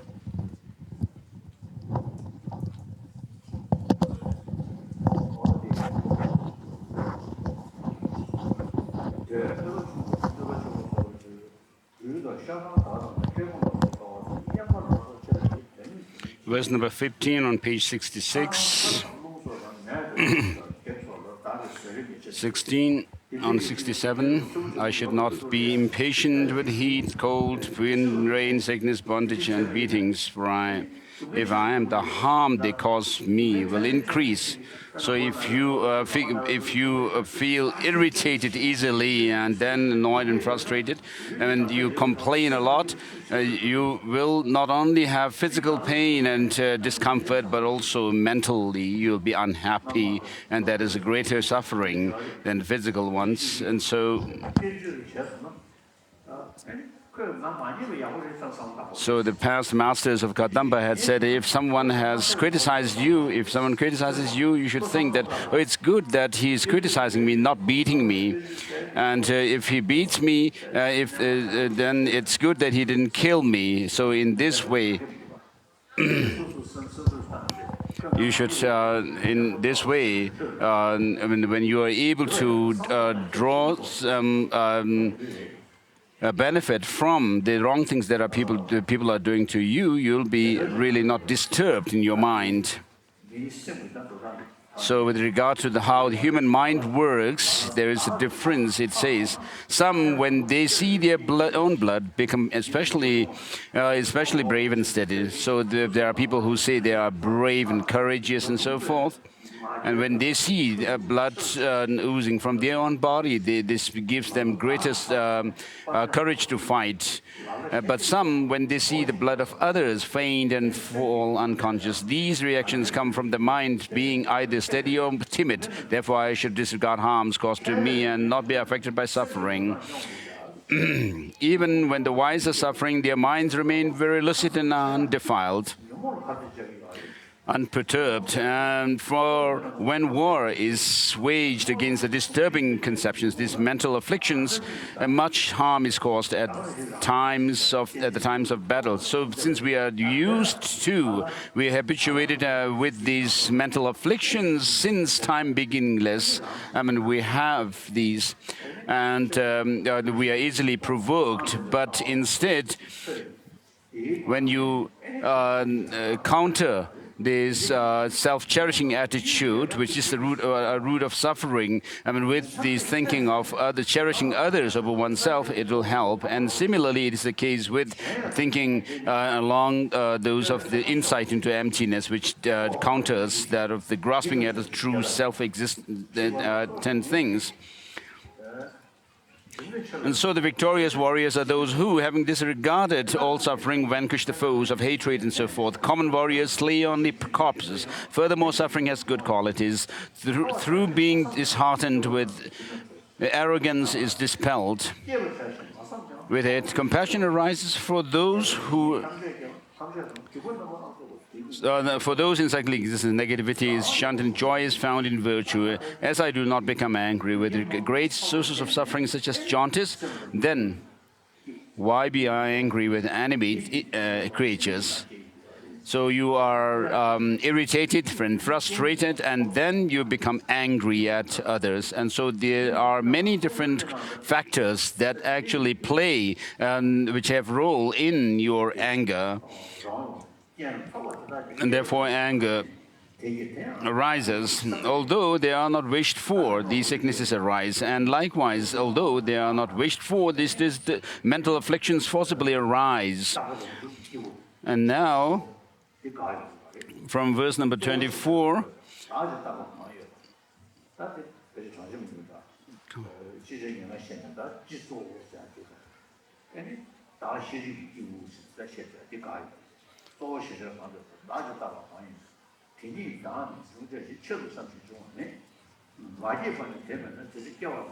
so verse number 27 downwards, actually deal with the non-Buddhist philosophical assertions, such as the Sankhya school in this case, which assert a primal factor from which everything arises.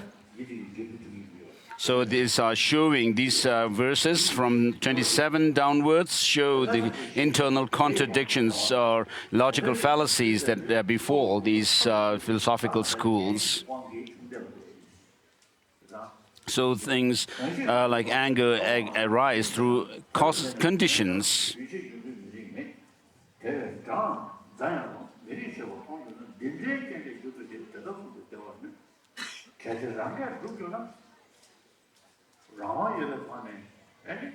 So if things arise, verse number 34, if things were brought into being by choice, then since no one wishes to suffer, suffering would not occur to any embodied creature.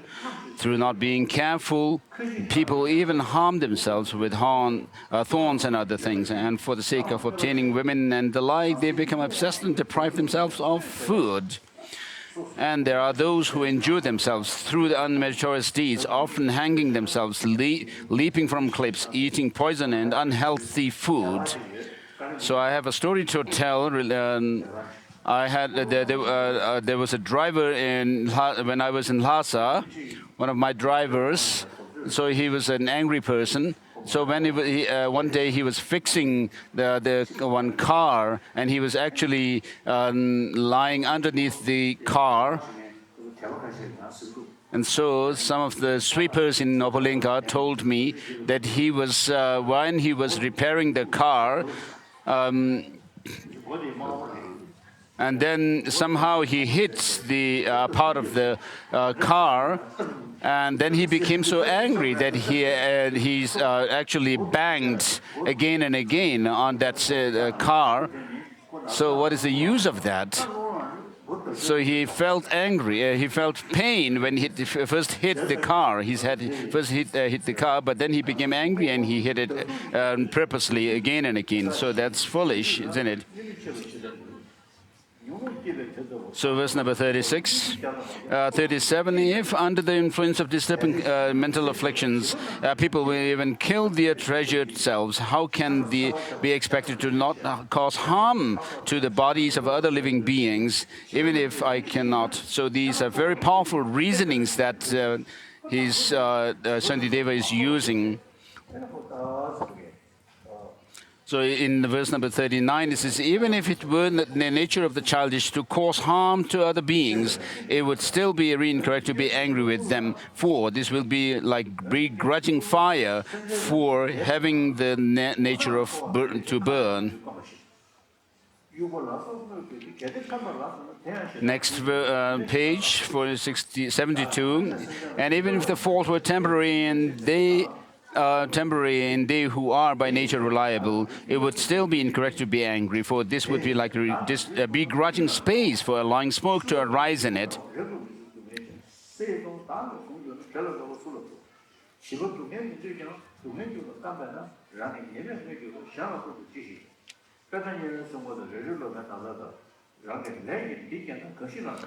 Verse number 46. So 45 says, it is the fault of the childish that they are hurt, for although they do not wish to suffer, they are greatly attached to its causes. So why should they be angry with others? So here in verse number 46, it is saying that these pains that we undergo are our own karma, the result of our own karma. Just like the guardians of the hell worlds and the forest of razor-sharp leaves, so is this suffering produced by my actions. With whom, therefore, should I be angry? Having been instigated by my own actions, those who cause me harm come into being. If by these actions they should fall into hell, surely isn't it I who am destroying them? In dependence upon them, I purify my transgressions by patiently accepting the harms that they cause. But in dependence upon me, they will fall into hellish pain for a very long time. So since I am causing harm to them and they have been benefiting me, why, unruly mind, do you become angry in such a mistaken manner? So when people are actually giving you me the opportunity to practice patience, why should I be angry with them?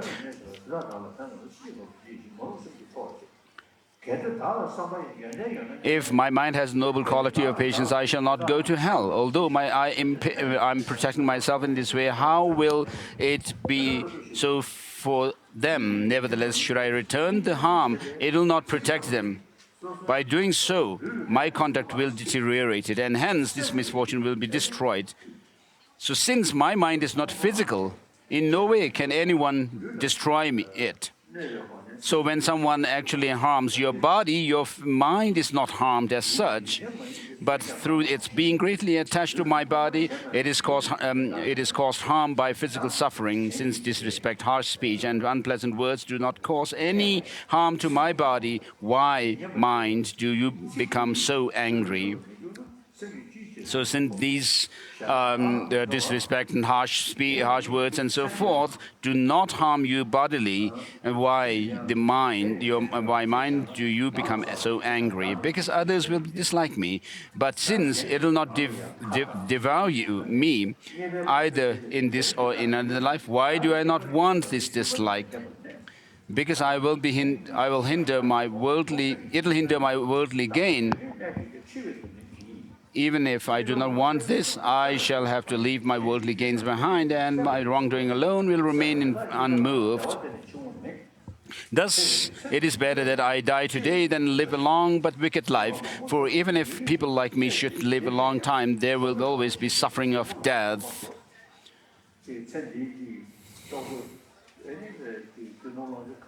So however wealthy you may be, with all kinds of necessities of life, if you're full of preconceptions which disturb your mind, it will not help you physically to have good health nor a mental peace. Surely material wealth will enable me to live, and then I shall be able to consume transgressions and do good. But if I'm angry on account of it, will not my merit be consumed and transgressions increase? And what use will be the life of one who only commits wrongdoing, if for the sake of material gain he causes the merits needed for life to degenerate?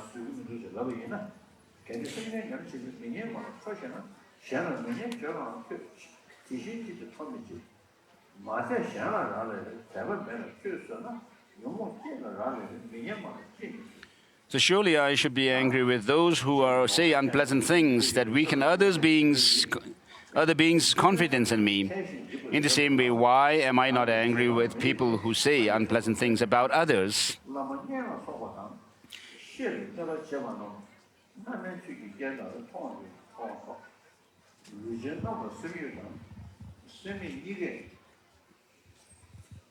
So verse number 66 on page 77, since embodied creatures are endured by both animate beings and inanimate objects, why only bear malice to the animate? It follows that I should patiently accept all harm. So through some natural disasters, also you are harmed. So you are not angry with the elements as such. So why be angry with the sentient beings is what's being asked. Should one person ignorantly do wrong and another ignorantly become angry with the wrongdoer, who would be at fault and who would be without fault? Why did I previously commit those actions because of which others now cause me harm? Since everything is related to my actions, why should I bear malice towards these enemies? So when I have seen this to be so, I should strive for this meritorious, for what is meritorious, in order to certainly bring about loving thoughts between all. So you should always bear loving thoughts to others. And the next verse. So when someone criticizes you and you become disturbed, unhappy, I mean, if you show patience, it will help you to purify your negative actions that you have created before.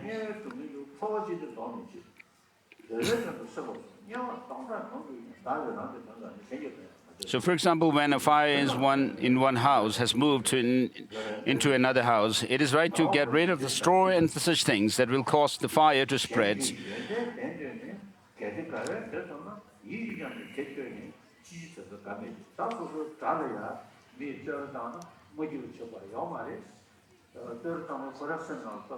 So when someone praises you, I mean, you should not be too excited.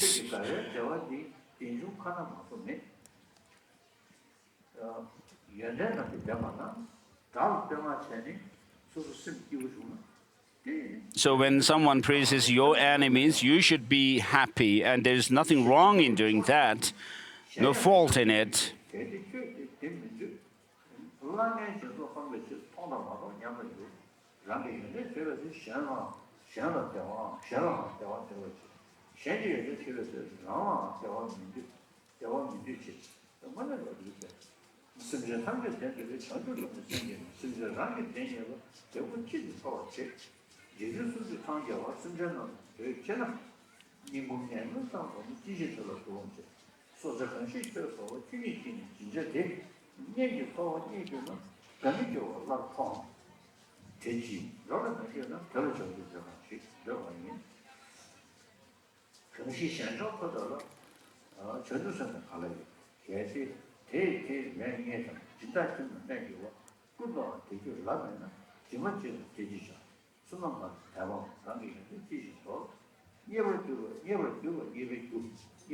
Verse number 84 and 85.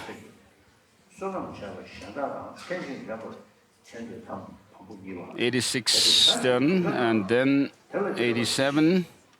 Here there's a break, a section called bamboo, the second bamboo.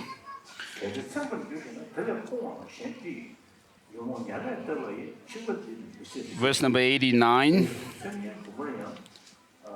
which says, "This hook cast by the fishermen of mental afflictions is unbearably sharp. Having been caught on it, it is certain that I shall be cooked in cauldrons by the guardians of hell." So when others praise you and so forth, it says the honor of praise and fame will not turn into merit nor life. It will give me neither strength nor freedom from sickness, and will not provide any physical happiness.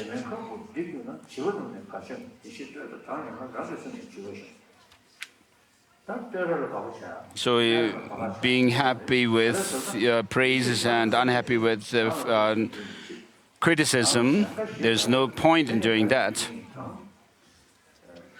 If for the sake of fame I give away my wealth and get myself killed, what can the mere words of fame do then? Once I have died, to whom will they give pleasure? When their sandcastles collapse, childish howl in despair. Likewise, when my praise and reputation decline, my mind becomes like a little child. Since short-lived sounds are inanimate, they cannot possibly think of praising me. But as it makes the bestower of praise happy, my reputation is a source of pleasure for me.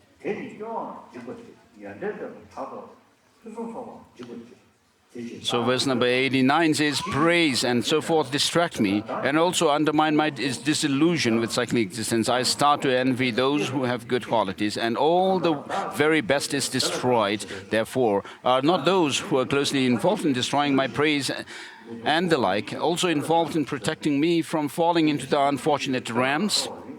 I, who am striving for freedom, do not need to be bound by material gain and honor, so why should I be angry with those who free me from this bondage?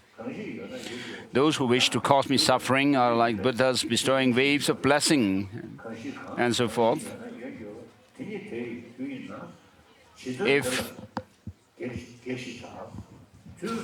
If due to my failings I am not patient with this enemy, then it is only I who am preventing myself from practicing the cause for granting merit. If without it something does not occur, and if with it it does come to be, then since this enemy would be the cause of patience, how can I say that enemy prevents it?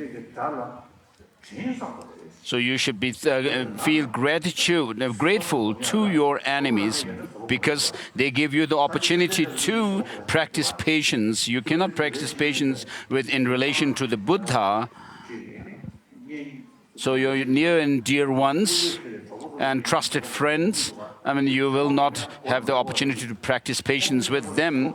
So in order to counter your anger, you need to practice patience. And therefore, in order to practice patience, you need someone who provokes anger in you.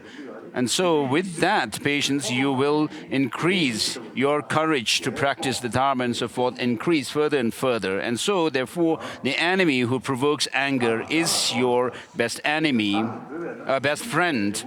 Sorry.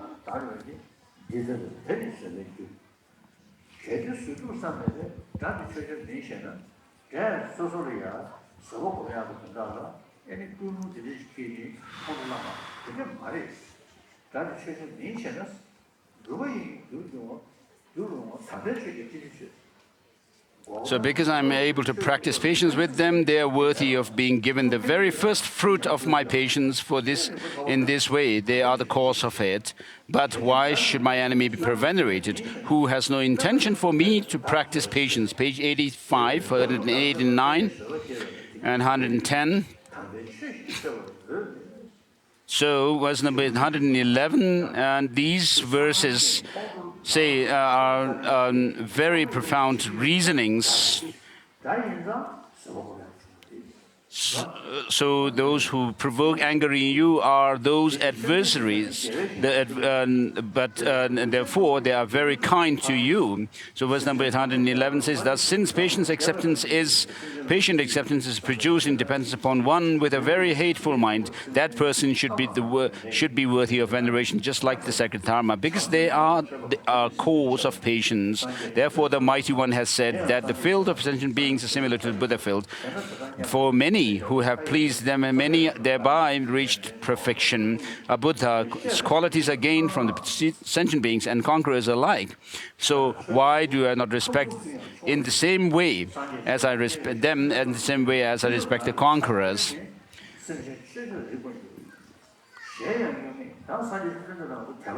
So we actually have faith in the Buddha and take refuge in him.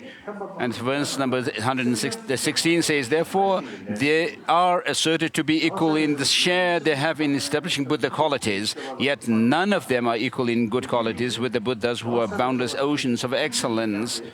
So the Buddhas and the Bodhisattvas are those who only think to benefit others, to help others. And so if we actually harm sentient beings, it is like harming them.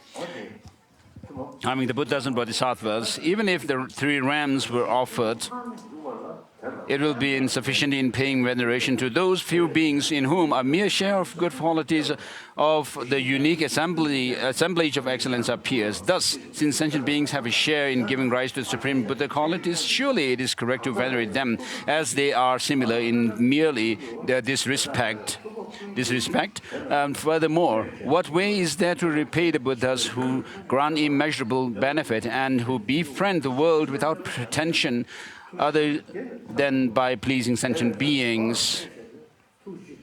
Therefore, since benefiting these sentient beings will repay those who give their bodies and enter the deepest hell for their sake, I shall behave impeccably in all that I do, even if they cause me a great deal of harm. When, for their sake, those who are my lords have no regard even for their own bodies, then why am I, the fool who's so full of self-importance, why do I not act like a servant towards them?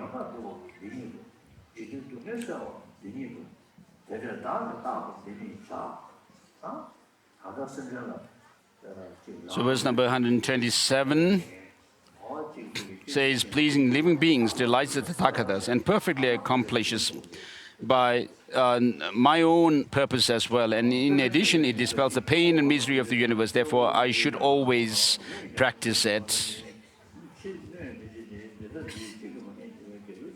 So since there are these benefits from sentient beings, I should practice.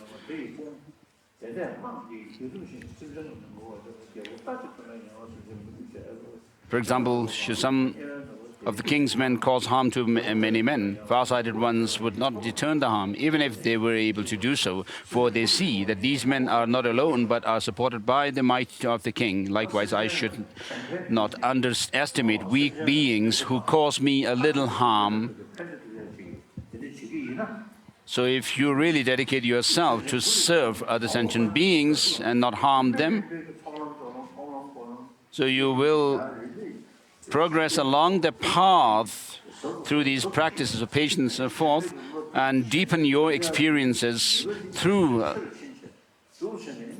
these paths of accumulation, preparation, seeing, meditation.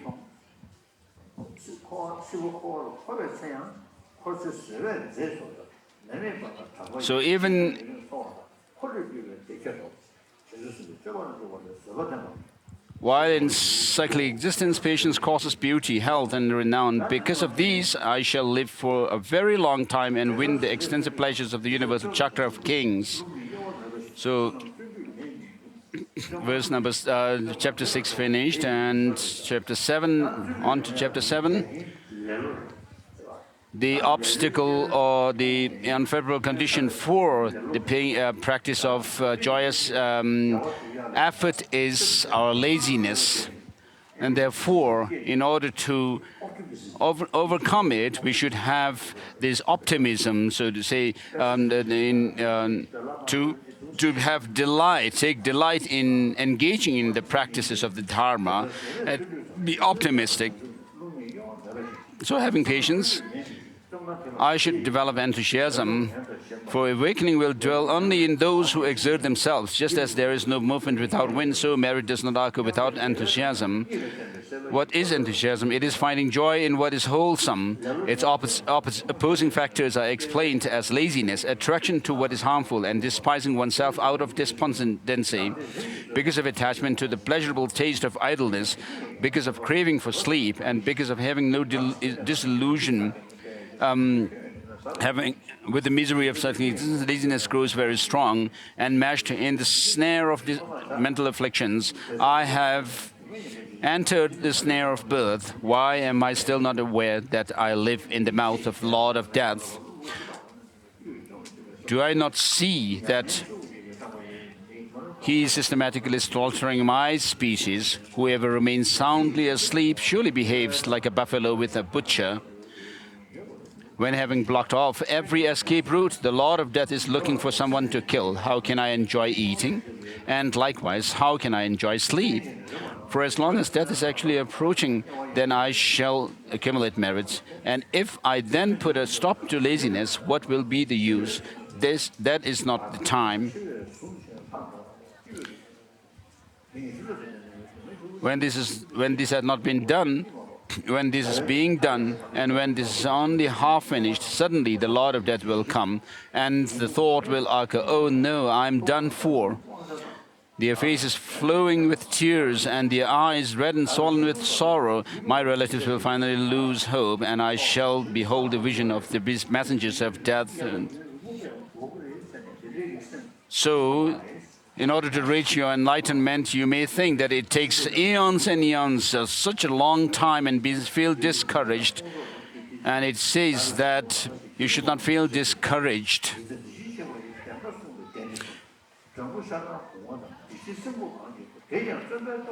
So verse number 17 says, I should never indulge in despondency by entertaining such thoughts as, how shall I ever awaken?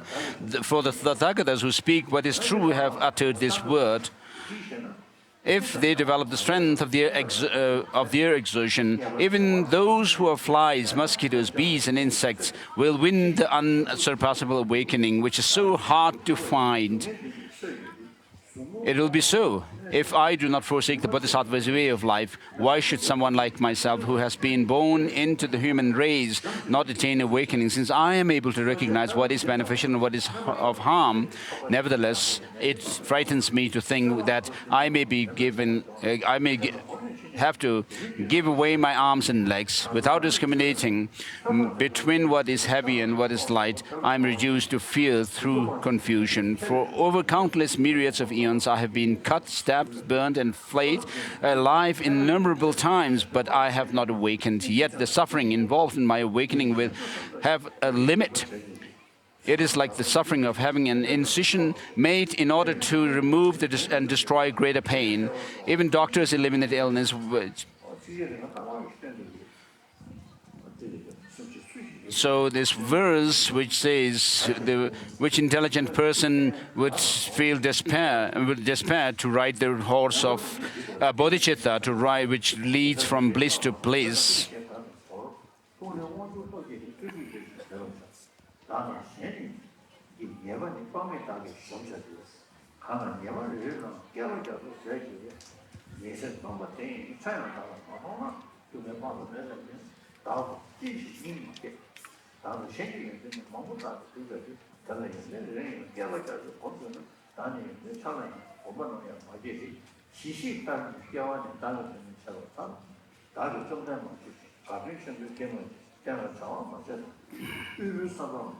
So I have not honored the Buddhas, and I have not served the Dharma, and so forth. It says in verse 37, I have not made offerings to the Lord, but Buddhas, I have not given the pleasure of great festivals, I have not performed actions for teachings, I have not fulfilled the wishes of the poor, I have not granted fearlessness to the frightened, and I have not given happiness to the weak. All I have given rise to is the agonies in the mother's womb and to the suffering, both now and in previous lives. Such deprivation has arisen because of my lack of aspiring to the Dharma. Who would ever reject this aspiring for Dharma? The Mighty One himself has said that aspiration is the root of every facet of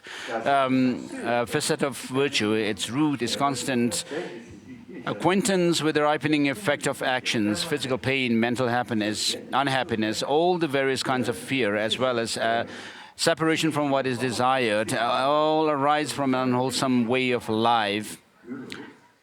However, by committing on wholesome actions, which are motivated by aspiration in the mind, whenever I go, I shall be presented with tokens of fruit of that merit.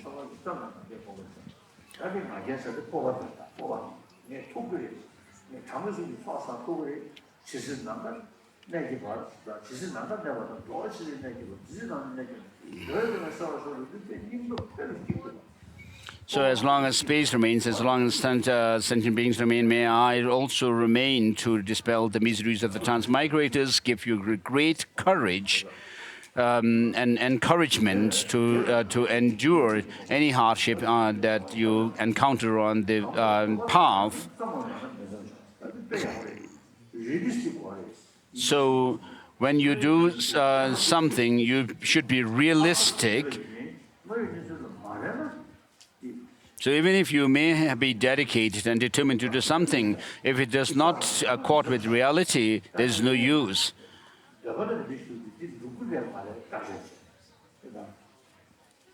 So Having undertaken, verse number 46 says, therefore I should aspire to virtue, and with great respect acquaint myself with it, having undertaken the whole sum in the manner of Vajradhwaja, I should then proceed to acquaint myself with self-confidence. So actually the Tibetan word is ngagil, which literally translates as pride. But here that pride is not arrogance, but confidence. First of all, I should examine well what is to be done. So when you are about to do something, you should check what you are going to do and not be, that's where His Holiness was making the comment, to be realistic. And so to see whether I can pursue it or cannot undertake it. If I am unable, it is best to leave it. But once I have started, I must not withdraw. So,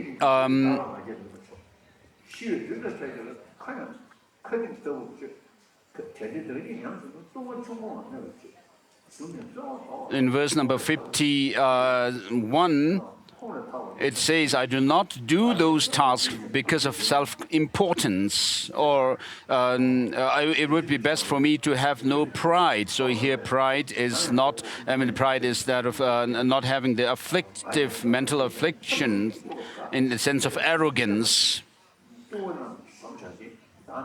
When crows encounter a dying snake, they will act as though they were eagles. Likewise, if my self-confidence is weak, I shall be injured by the slightest downfall.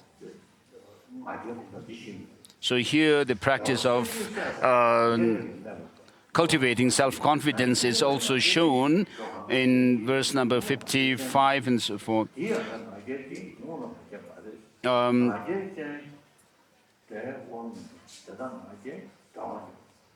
So you'll not succumb to this, the enemies who are who are arrogant,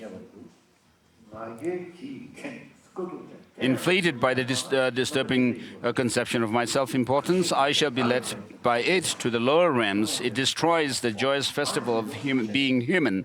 I shall become a slave, be eating the food of others, stupid, ugly, feeble, in every way disrespected, though tough people bloated with conceit are also counted among the self-important. Tell me, what is more pathetic than this? Whoever seizes self-confidence in order to conquer the enemy of self-importance, they are the self-confident one, the victorious heroes, and so forth.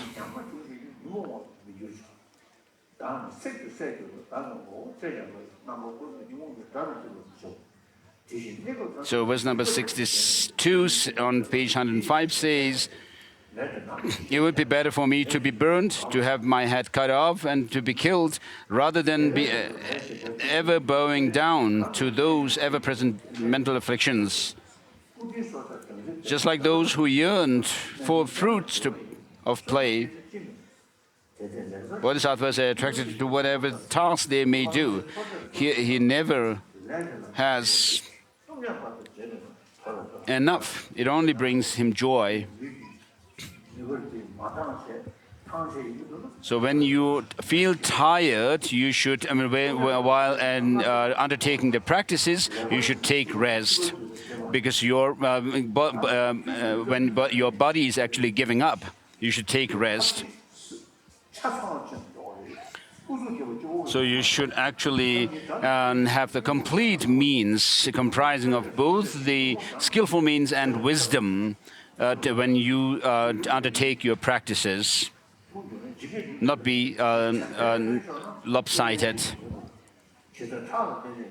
So verse number 67 says, when my strength declines, I should leave whatever I'm doing in order to be able to continue with it later. Having done that, so that was where His Holiness was making the comment to rest, and having done something well, I should put it aside, with a wish to accomplish what will follow. Just as an old warrior approaches the swords of an enemy upon the battlefront, so shall I avoid the weapons of the mental afflictions and skillfully bind this enemy. If someone dropped a sword during a battle, they would immediately pick it up out of fear. Likewise, if I lose weapon of mindfulness, I should quickly retrieve it, being afraid of hell. 起着多种状况上，往往心边忘记我底线，不要忘记得到的那个，就是这忘记我的。So, verse number 75 says, in order to have strength for everything, I should recall before undertaking any action the advice in the chapter of conscientiousness, and then joyfully rise to the task. And then the next verse, which ends this chapter 7, and I'll just go through chapter 8. And so this chapter on meditation, the main theme is that of cultivating bodhicitta through equaling and exchanging self and others.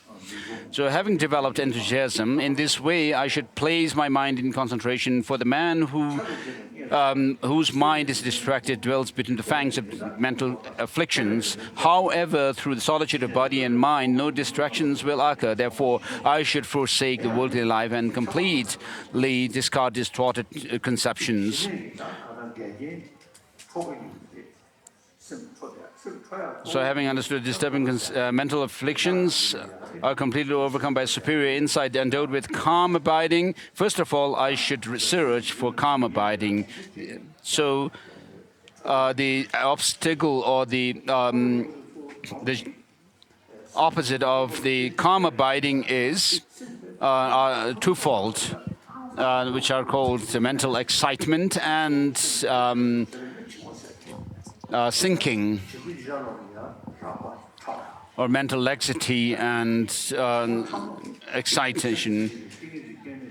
And so when developing these two, the calm abiding, which is a single-pointed concentration, you should be able to get rid of and overcome these two. And there, within these two, there are gross and subtle forms of it. Although you may feel at some point of time when you are doing meditation, you are single-pointedly fixed and on the object that you have chosen, but still it could be that you are, I mean, the slight, these fine, subtle dullness and excitement could happen. So you should be able to recognize them, identify and overcome them as well. This is achieved through the genuine joy of these unattached to the worldly life.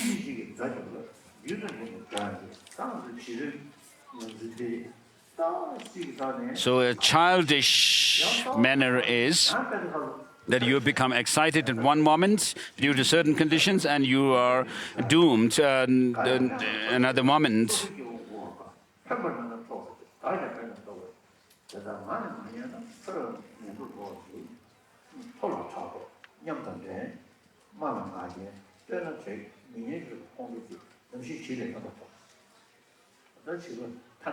So verse number 12, done.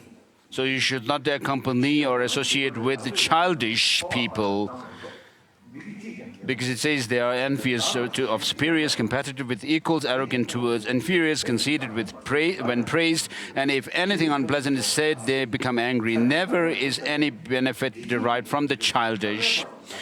Through associating with the childish, there will certainly ensue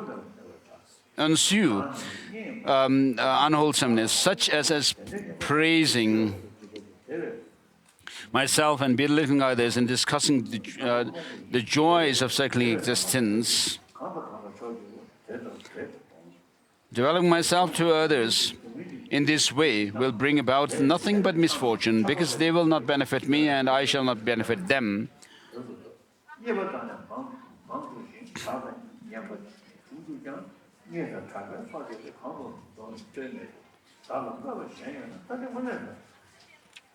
So when someone criticizes you, why should you be unhappy? Because there are people who praise you as well. When the people praise you, why should you be too excited and too bloated? Because there are others who criticize you, is what this book says. Although I may have some material wealth, be famous and well spoken of, whatever fame and renown I have amassed has no power to accompany me after death. If there are those who despise me, what pleasure can I have in being praised? And if there is another who praises me, what displeasure can I have in being despised, and so forth? So without associating and acquainting with the childish, you should, what this text also says is that you should seek solitude in remote places.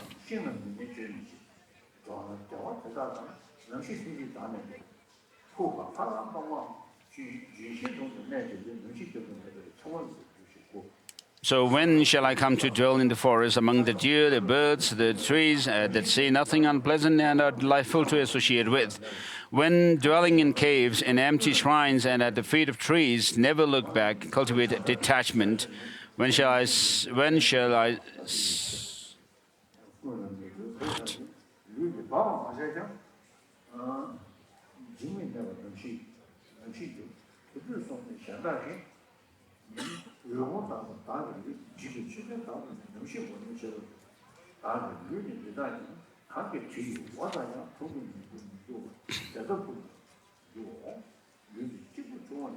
until the time comes for this body to be supported by four pall-bearers, while the boldly stands around stricken with grief, until then I shall retire to the forest.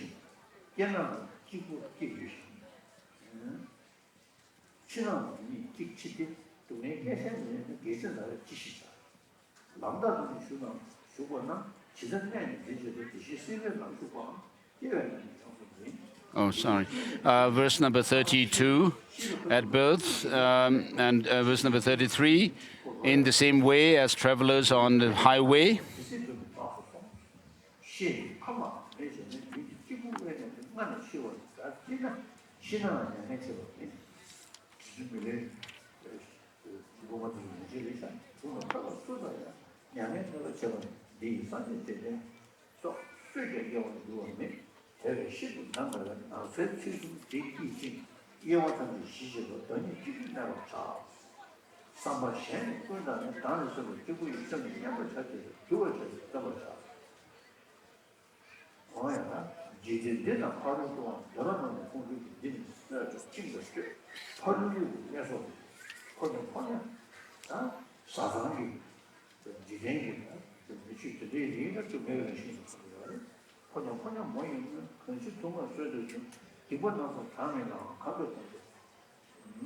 Norsha, perfect.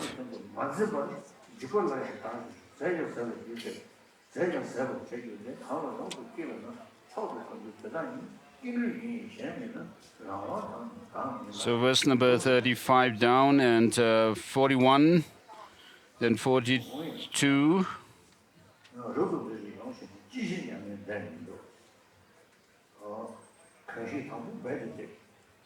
In the first place, I made efforts to lift her well, and when it was raised, she bashfully looked down. So this is talking about the couple or the widows, grooms and the bride wedding. Previously, whether anyone looked or not, her face was covered with a cloth. Yet now, why do I run away upon directly beholding this face, which disturbs the mind, as it is being revealed to me by the vultures? Previously, I protected her body, when others cast their eyes upon it. Why, miser, do you not protect it now, while it is being devoured by these birds? Since vultures and others are eating this pile of meat that I behold, why did I offer flower garlands, sandalwood and ornaments to that which is now in the food of others, and so forth?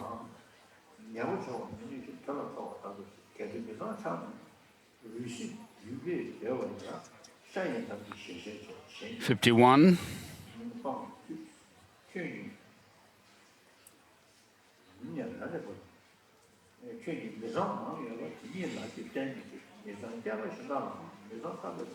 So 53, 54, 55, on page 120.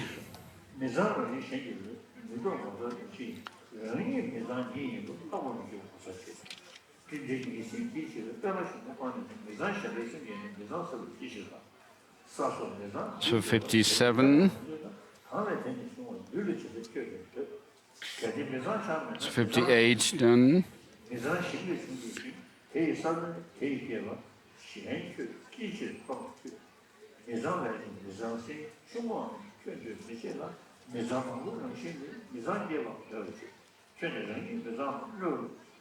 '61.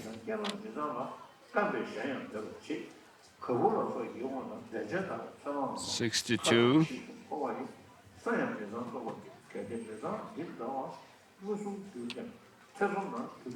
63.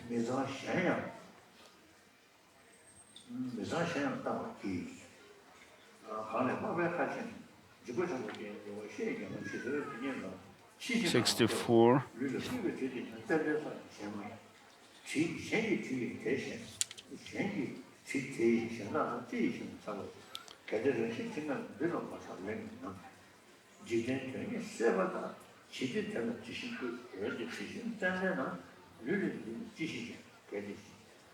66. Since the body has a naturally foul odor, isn't it good to be unattached to it? Why do those who crave for the meaningless things of the world anoint this body with pleasant scents?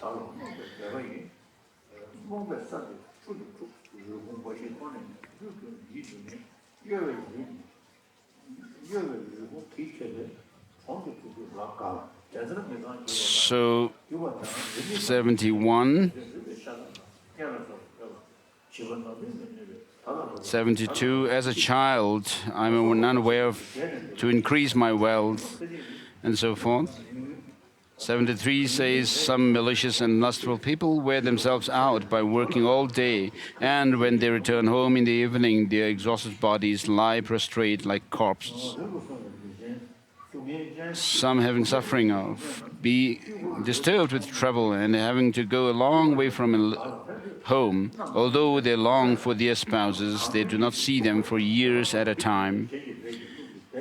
And verse number 75, and some who wish to benefit, due to confusion, even sell themselves for the sake of women and the like, but not attaining what they wish, they are aimlessly driven by the winds of others' actions, since some sell their own bodies and without any power are employed by others. Even when their wives give birth, their children fall at the feet of trees and in lonely places.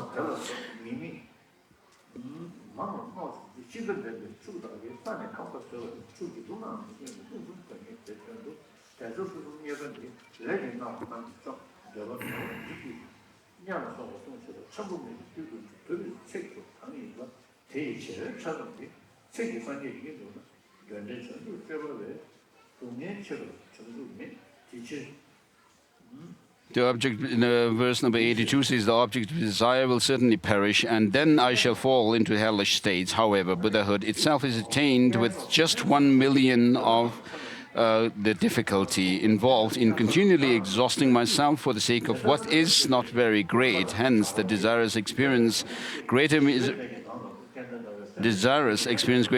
than those following the awakening way of life, but for them there is no awakening.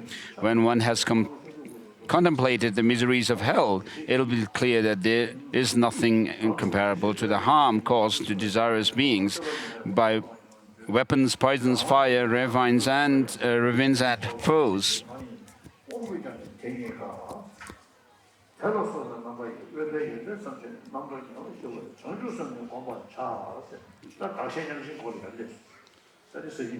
So verse number 89, and meditate on awakening mind.